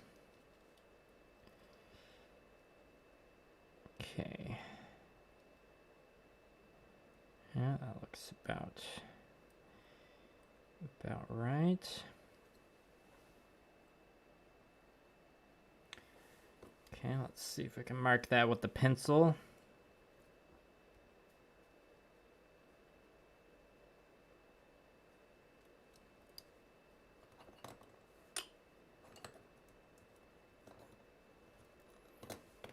And let's just do the same with the other one. But yeah, I guess I didn't quite answer your question about color scheme. But it's safe to say that they'll all get the same, like, they'll all have black in the color scheme as, like, one of the accent colors. Like, if you look at how I did all my other Gamma Wolves Gunpla, they all have, like, black as some kind of accent color across the armor plates. The main difference, the filigreed ones use a different black highlight color than the gradient edge highlight ones.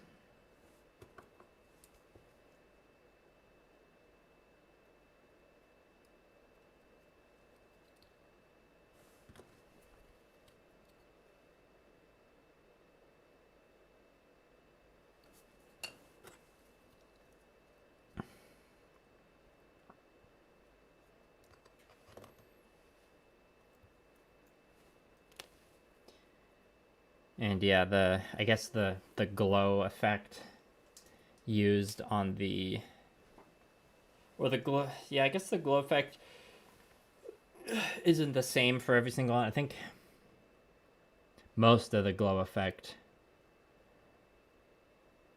for the protagonist and antagonist theme is a turquoise, and then the glow effect on, yeah, I guess the glow effect on Ariel is orange, and then it's blue on the Delonza.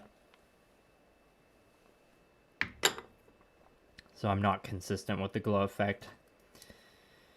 Okay. Let's see how it goes with some plastic cement on here.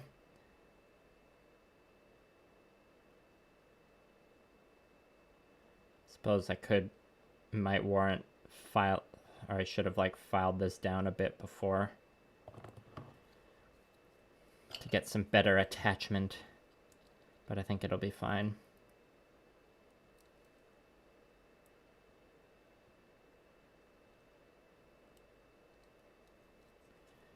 Okay, and lining it up relatively straight. I think that looks a bit better. I think we need to line up with this top gray bit in terms of getting it straight. And yeah, hopefully this plastic cement holds well enough. Well, it should hold well enough once it's had sufficient time to cure, of course.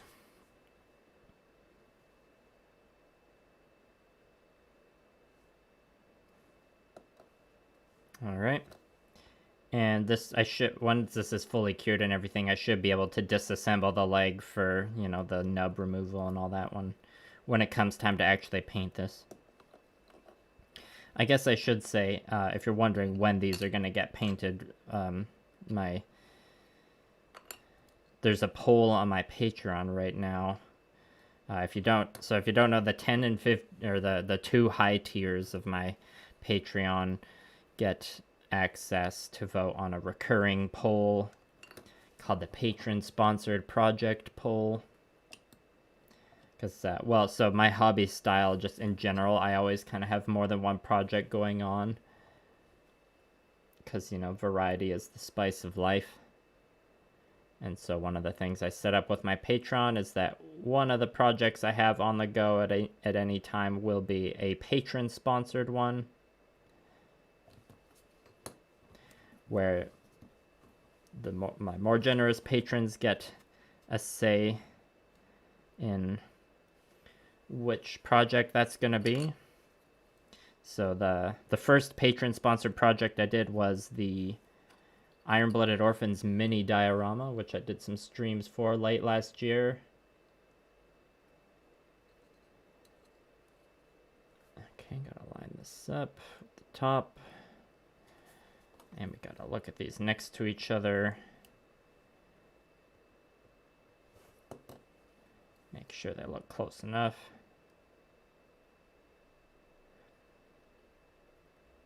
And the second patron sponsored poll is being worked on right now, and that was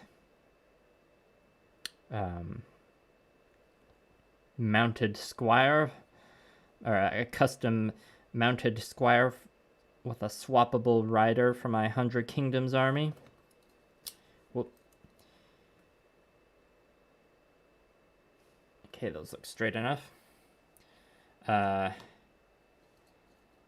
yeah, it gets, in terms of how I choose the options on the patron sponsor poll, I usually just pick like 4 to 5 projects that I've just like, that are on my list of projects to do.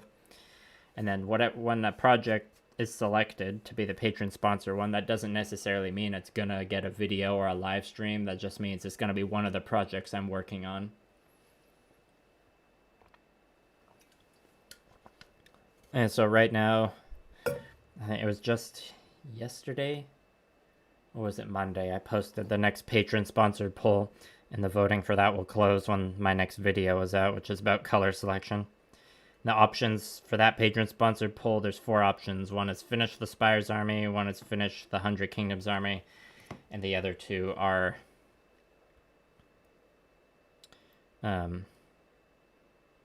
either paint this or paint this.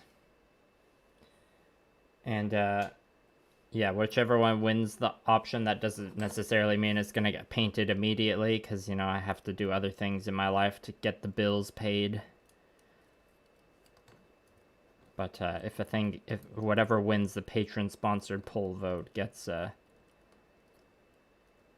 means it's for sure going to get painted. All right, there we have some thigh missiles, everybody. Thick thighs save lives and also blast away your enemies.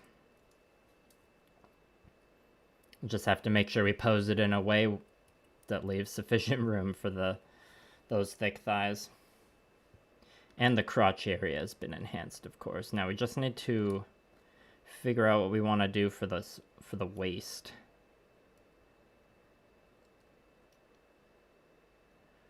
Which I feel like that might be something I have to do off stream, because I'm not sure how I want to use these bits. But we got lots of other stuff we can do. I don't think we'll finish this kitbash on stream, but we'll get pretty much close to finished. So let's work on the arms.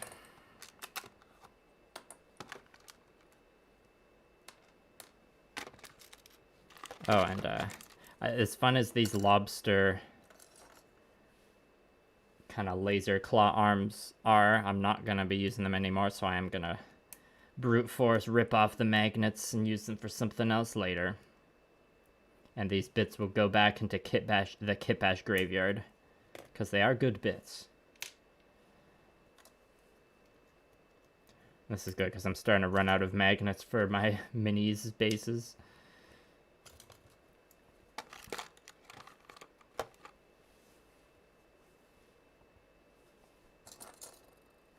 Hello, go for it, painting. Thanks for coming. Oh yeah, and there's magnets in here, which weren't glued in. They just like really neatly fit into this hole, so I think I can get it out by just... maybe not. Let's use this.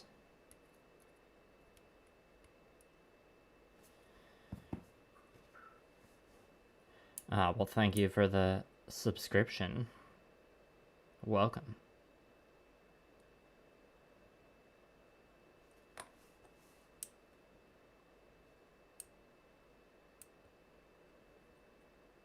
Yeah, that magnet's a bit smaller. I was able to just pull this one out with the power of magnetism.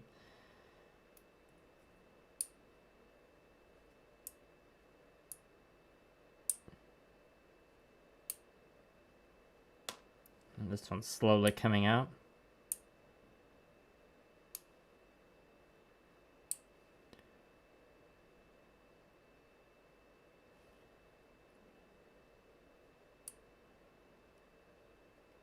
Could use a crystal shaped rock or something to pose it sort of airborne. I'd not going to do that though, because I don't want to distract from the fabulous high heels it's wearing. And you know how I paint the bases for my Gemwolves stuff has like the fancy gradients all over it, so there'll be enough to look at there. And I want it to be in a pose where it's like on the ground and maybe like getting ready to take off. Perhaps. We'll see. Usually the pose doesn't get locked in until like right before painting.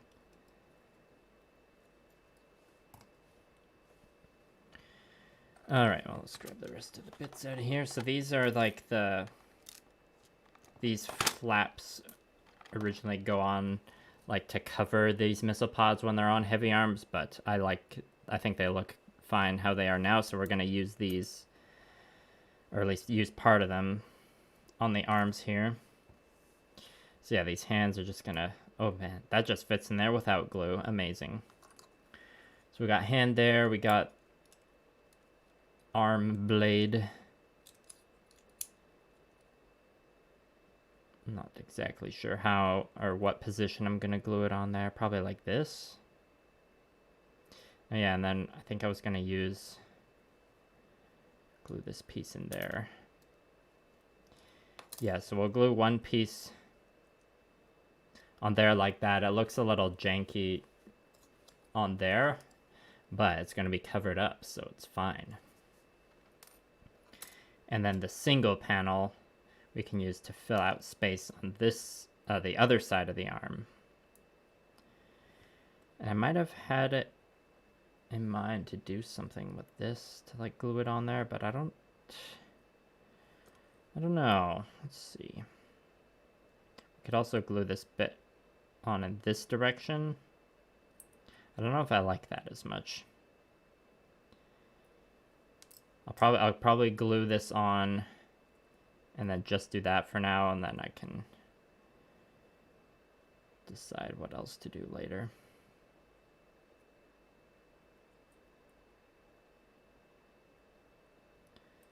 Or I'll just decide right now. These blocky resin pieces that were glued on here, we aren't going to file those down a bit.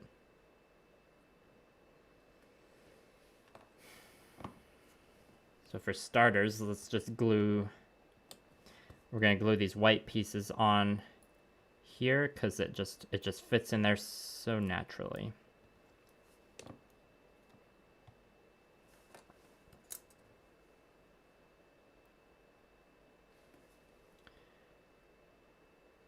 Using plastic cement so I have a bit more working time to line it up just right.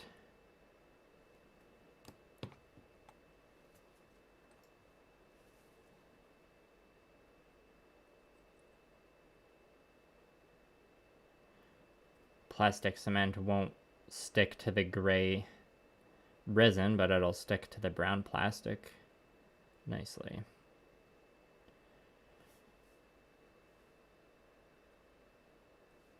Yeah, I think I'll need to add some detail there eventually. I'm just not sure if it's going to be these pieces. So we'll put those back in the bits box to be dealt with off stream later. Looks like the camera needs to be reset again. Alright, let's do the other arm. So this is the left arm. And the right arm.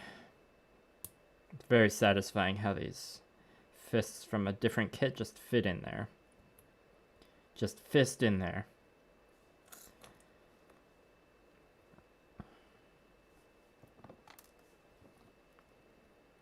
And we're at the 2-hour mark of the stream. Look at me go. I think it's safe to say we'll make it to at least 2.5 hours on this stream. Ugh.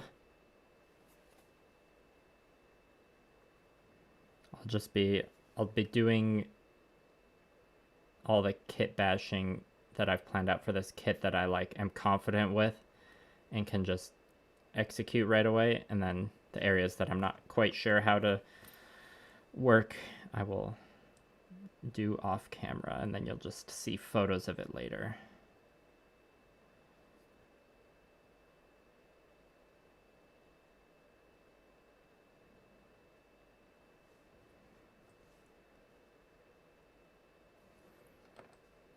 Okay. Now for the flip side of the arm, well, let's grab the one that's had a bit more time to dry. It's going to get these white armor panels, which look a little janky when they're orientated this way. But as I said a moment ago, it'll be fine because it'll be covered up by this. And we'll have to use super glue for this one.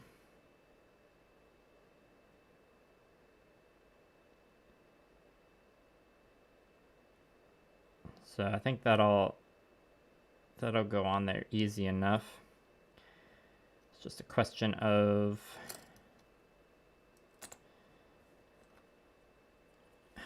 do we put it on like so? Do we flip it the other way? I don't think it matters too much.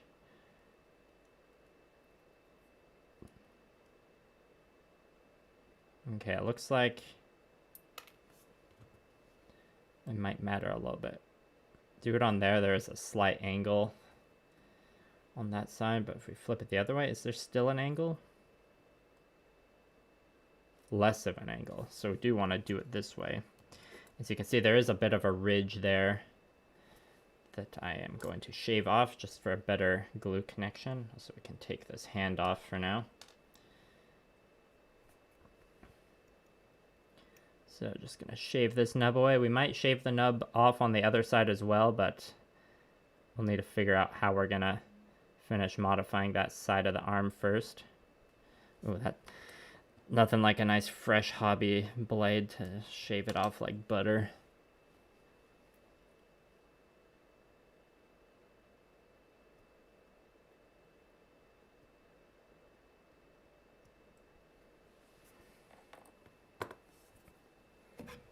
Also drinking out of my Gundam G Fuel cup that has a broken lid. I'm not drinking G Fuel though, that gives me a tummy ache.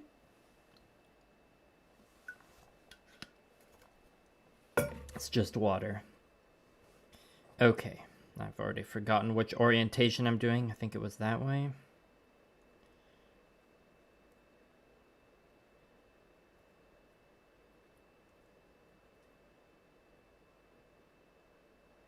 Yeah, I can't remember now.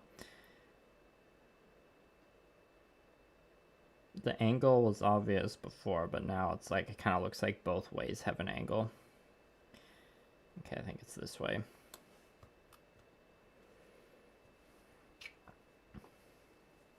And we want to, I want to have a faster drying time with this one, so I'm using super glue.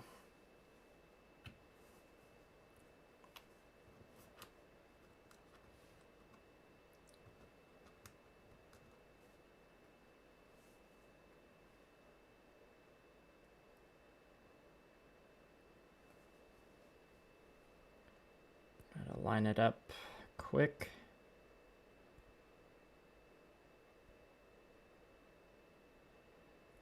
And if the alignment is off a little bit, it's fine, because most of this is going to be covered up.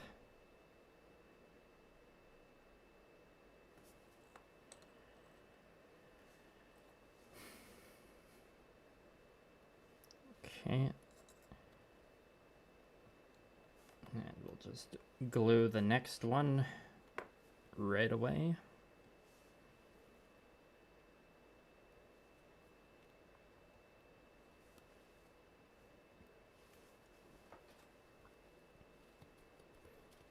And this is just a piece of foam I keep around to like dab up the excess super glue so the bottle doesn't get clogged constantly, even though it still sometimes does get clogged.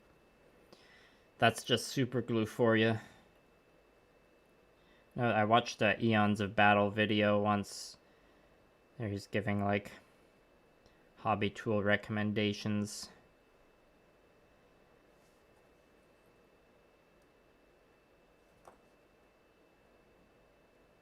And he was like, his advice was to only buy those like the tiny super glue bottles that are like, you use them in one session only, because he was like, yeah, when you buy a bottle of super glue, it like a regular kind, it always gets clogged up anyway, anyways, and I tried that for a bit, but I didn't like sometimes I only need a tiny bit of super glue, and like it makes sense to just have the squeeze bottle, and like you just deal with it getting clogged every once in a while and it's fine.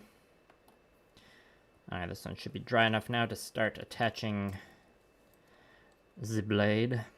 Oh, and just look at how the pieces line up there, because we got a bit of the ridge here. Let me just gotta get the camera angle right to show just how easy that's gonna glue on. Again, we'll be using super glue for the gap filling properties.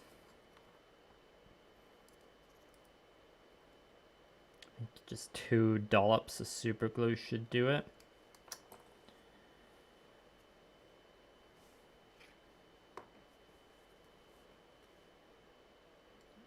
Somewhat substantial dollop, I'll say. Just more of a big glob in the middle there.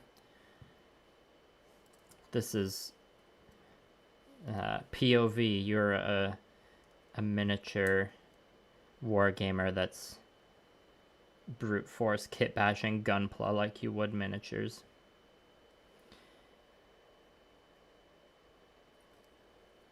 Okay, gotta make sure that's straight still though.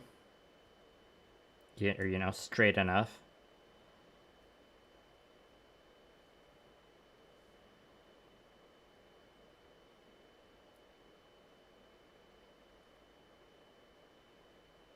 All right, beauty.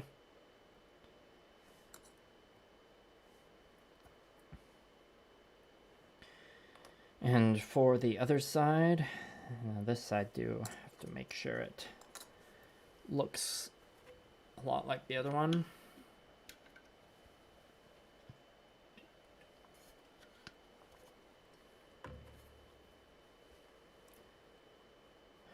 I just realized I should have been recording this stream through OBS. When I was planning it yesterday, I was like, I gotta remember to do that in case I want to use the footage. And now I'm only pressing record at the 2-hour mark. I can always like grab the footage later off YouTube, but it's just more annoying that way. But I guess the silver lining is that I'm saving some hard drive space, because, you know, recording a 2.5, 3-hour stream, that's like a solid 30 gigabytes, which ain't nothing. I mean, I got lots of hard drive space on multiple hard drives, because that's just the camera or the video photo person's life, is just to be constantly managing hard drive space.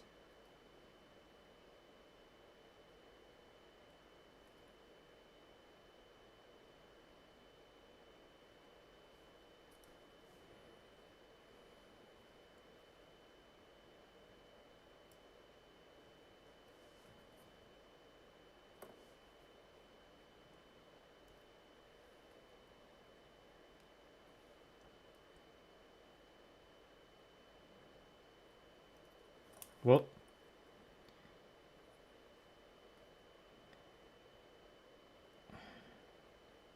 Got a bit of glue spillover on this one.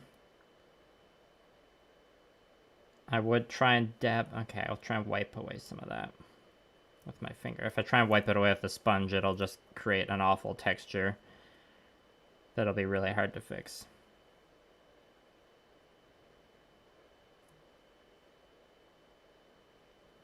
We do have this nice line detail on the arm there that we can line up to that dark blue bit that's showing through the hole in the part.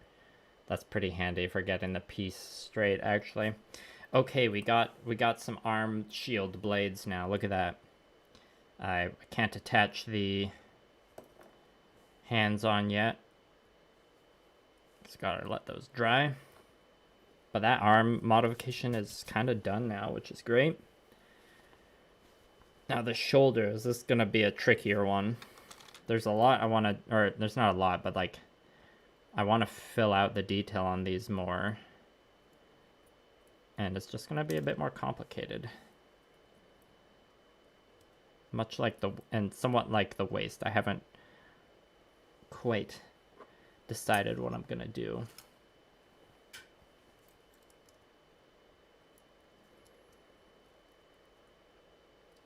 Let's just take the torso off for a moment here.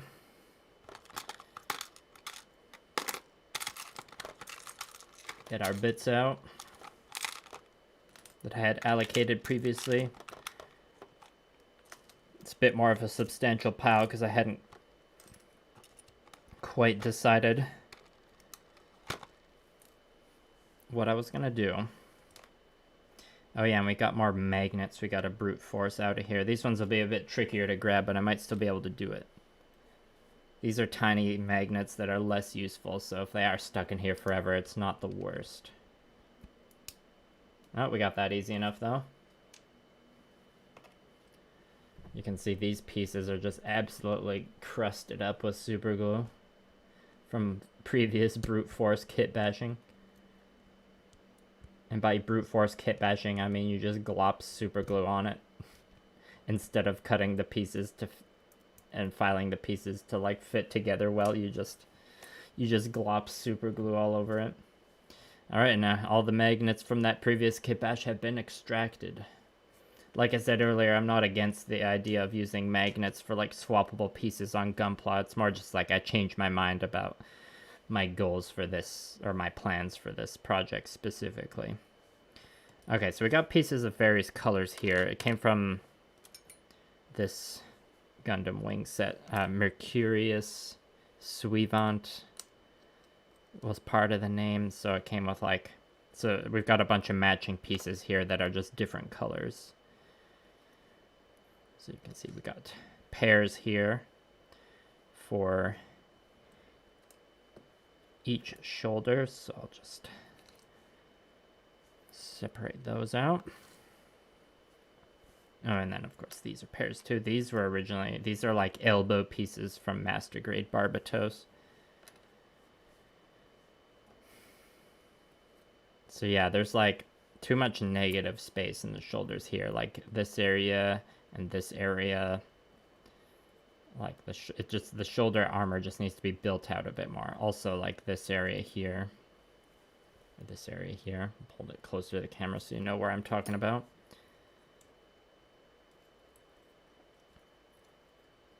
And also like the mechanical detail in the thrusters area here. It just needs some more pizzazz, you know? Just figuring out what kind of pizzazz exactly that's gonna be the challenge. It's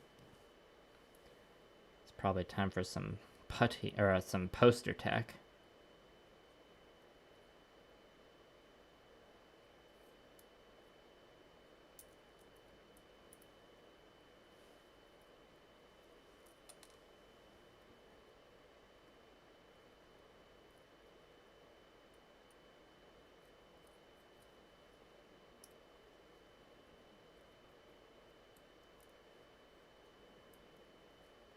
I'm not necessarily going to use all these pieces that I pulled out. That's more just like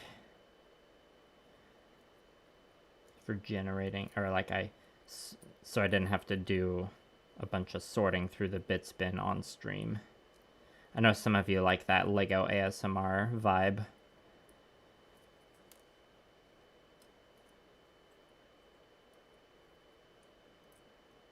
But sometimes it can take a while of sorting through the bits to find appropriate pieces. Okay, this bit might look okay in here, because we kind of have this gap that fits over the cylinder. It's not bad. Well, let's start putting stuff on there with poster tack.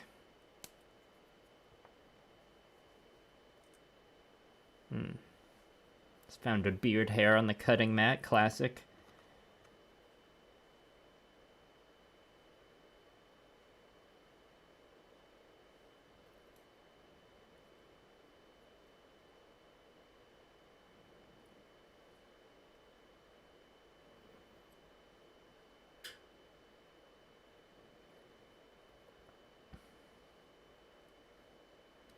Alright, that doesn't look bad.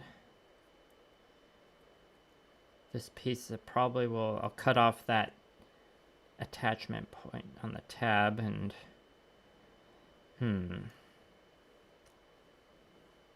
well, let's figure out.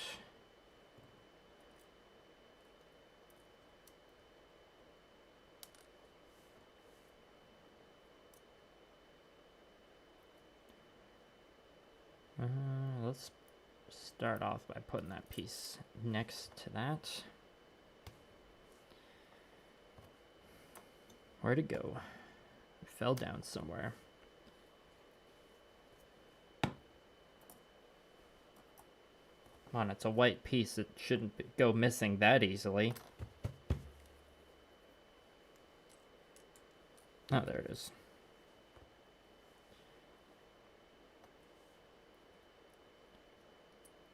Do we put it on like that? Probably looks better this way. Would this interfere? No. Or would it? Let's see. That'd be a little hairy, I suppose.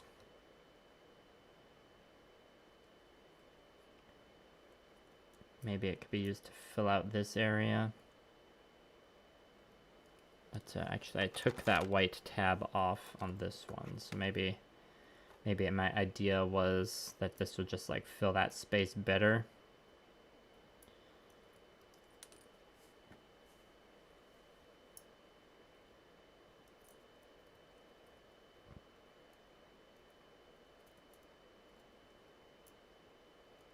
Yeah, I think that was my idea, so I'm just gonna snap this off. Comes off like nothing.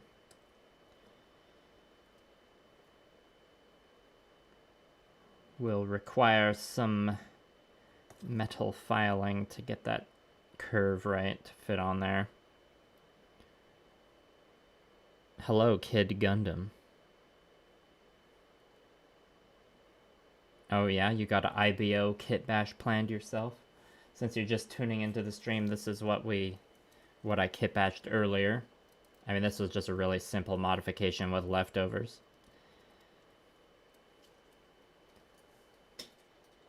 This kitbash I'm doing now is one I kind of started and did featured partially in a video last year, and I have since wanted to modify bits of it because I've changed my mind about a few aspects.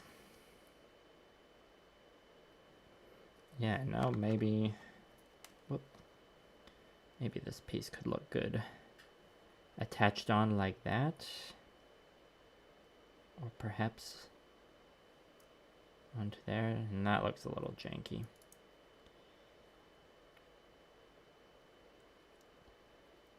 Could go on the back side, like here. It's not bad. Maybe put that on first. And that's kind of covering up some of the resin detail, but I'm not that attached to it, to that particular resin detail, or resin accessory piece.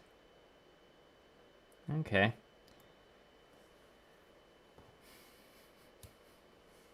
Is this your first time visiting my channel, Kid Gundam? Oh, it said you got recommended this, so probably.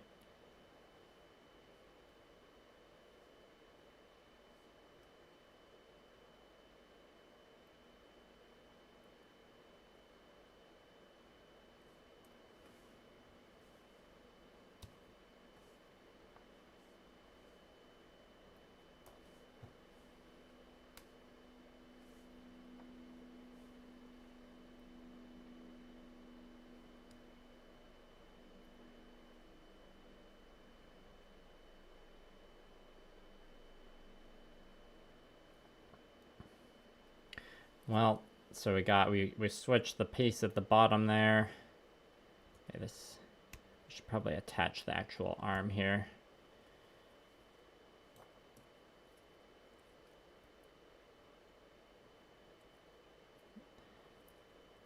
I mean, this won't be an issue depending on the pose I pick, but you know, if this was the remaining articulated build, there would be an issue with those pieces colliding here. But this will have a fairly fixed pose, so probably won't be an issue.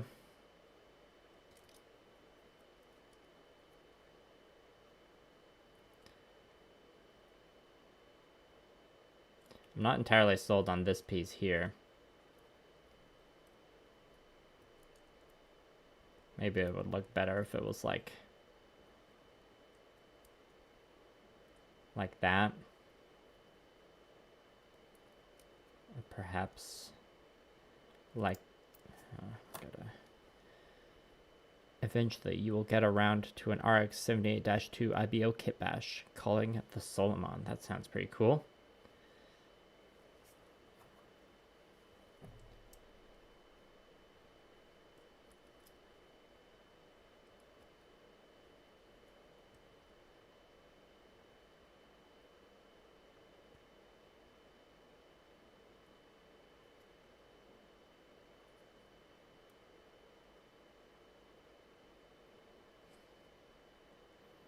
Well, alternatively to attaching this piece here, we could put it onto the bicep instead.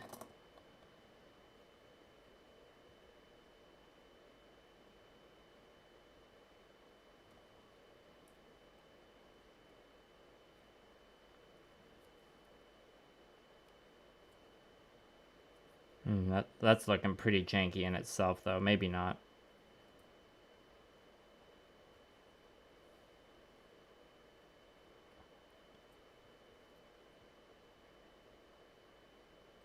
And this tiny white piece could also look good on top like this.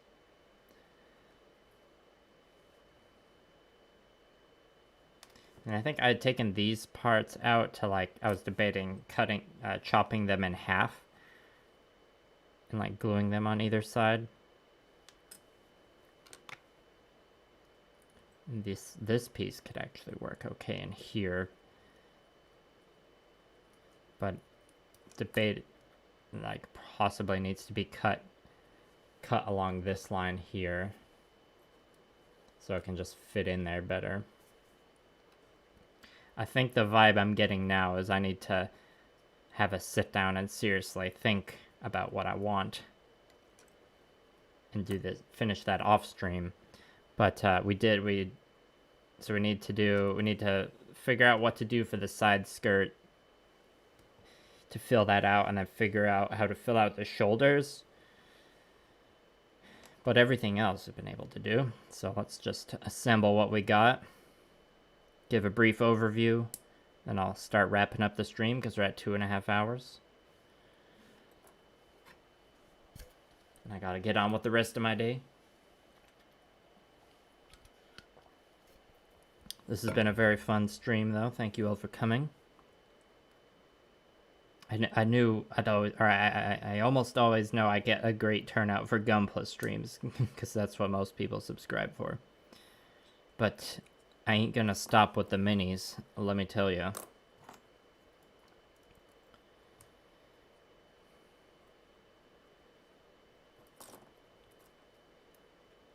I do need to fill out this one area near the wrist too. That just needs a bit more to it.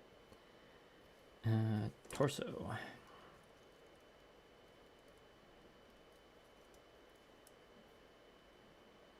Also, my room's got some solid glue fumes going on right now. I need to open some windows, turn on the air purifier.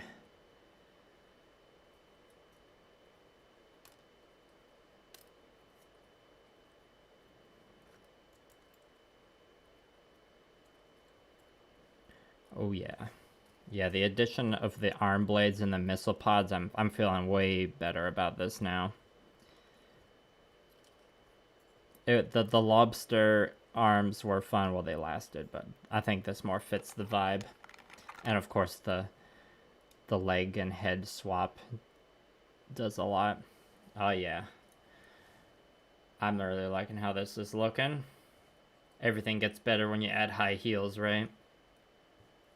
Nice and edgy. Got some thigh missiles. Yeah. Just give this some close-up shots, and then I'll show off the other kit bashes.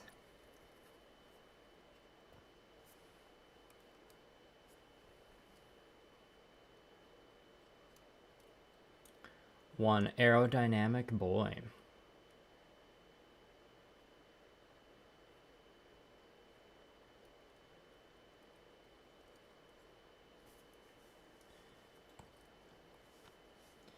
And then, so the parts I swapped away from this one are combined with the leftover parts from the McGillis's Schwable Grays, however you say that.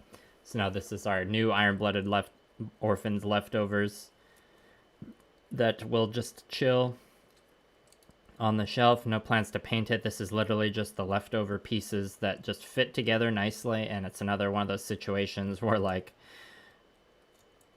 just leftover pieces that weren't an intended kitbash just kitbash really well together. I mean, just look at that. That's just part swaps with parts I wasn't using. And then the one that you probably saw a few minutes ago was these are also leftovers from the kitbash, the Gushin Delanza kitbash I did for a video last March, where another situation like this one where the kitbash to leftovers just go together way better than they have any right to. And then all I did with this is I added like a shield arm, or modified a shield arm with some missiles, and filled in some filled in some gaps on the back waist here because I want to have the pose be with the flaps up like this. And it does look different on the other side because I messed up the cut. But there won't really be an angle you can look at this where you'll be able to see both at the same time, so it doesn't matter. And this sword came from Karta's Grays, I believe. And yeah.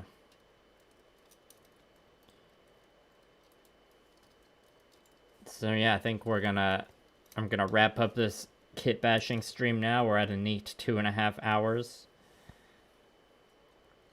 And probably later today I'll finish at least deciding what bits I'm gonna glue onto that, and I'll take photos of everything. Then I gotta get back to painting some minis because I got a big batch of minis to work through for the next video. Plus I just need to finish, or almost finish, my conquest armies by June, and I got lots of work to do. Yeah, exactly, Infernal Saxon. It just works.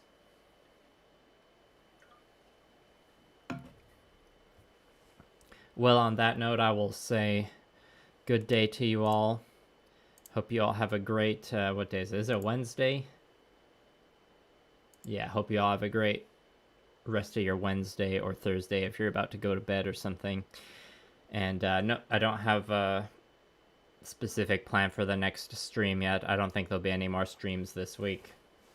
I've got a lot of minis to paint that are like just more rangers and more crossbows and more men-at-arms, so I'm not gonna stream those. I'll just like power through those off camera, but some of their like more interesting command models and officers I might do streams for. We'll see. As always, I will be posting about that on social media when they're planned. And yeah, sorry not sorry, still no stream schedule. Thank you, Artichard. Alright, thanks again for coming, everyone. Goodbye for real now.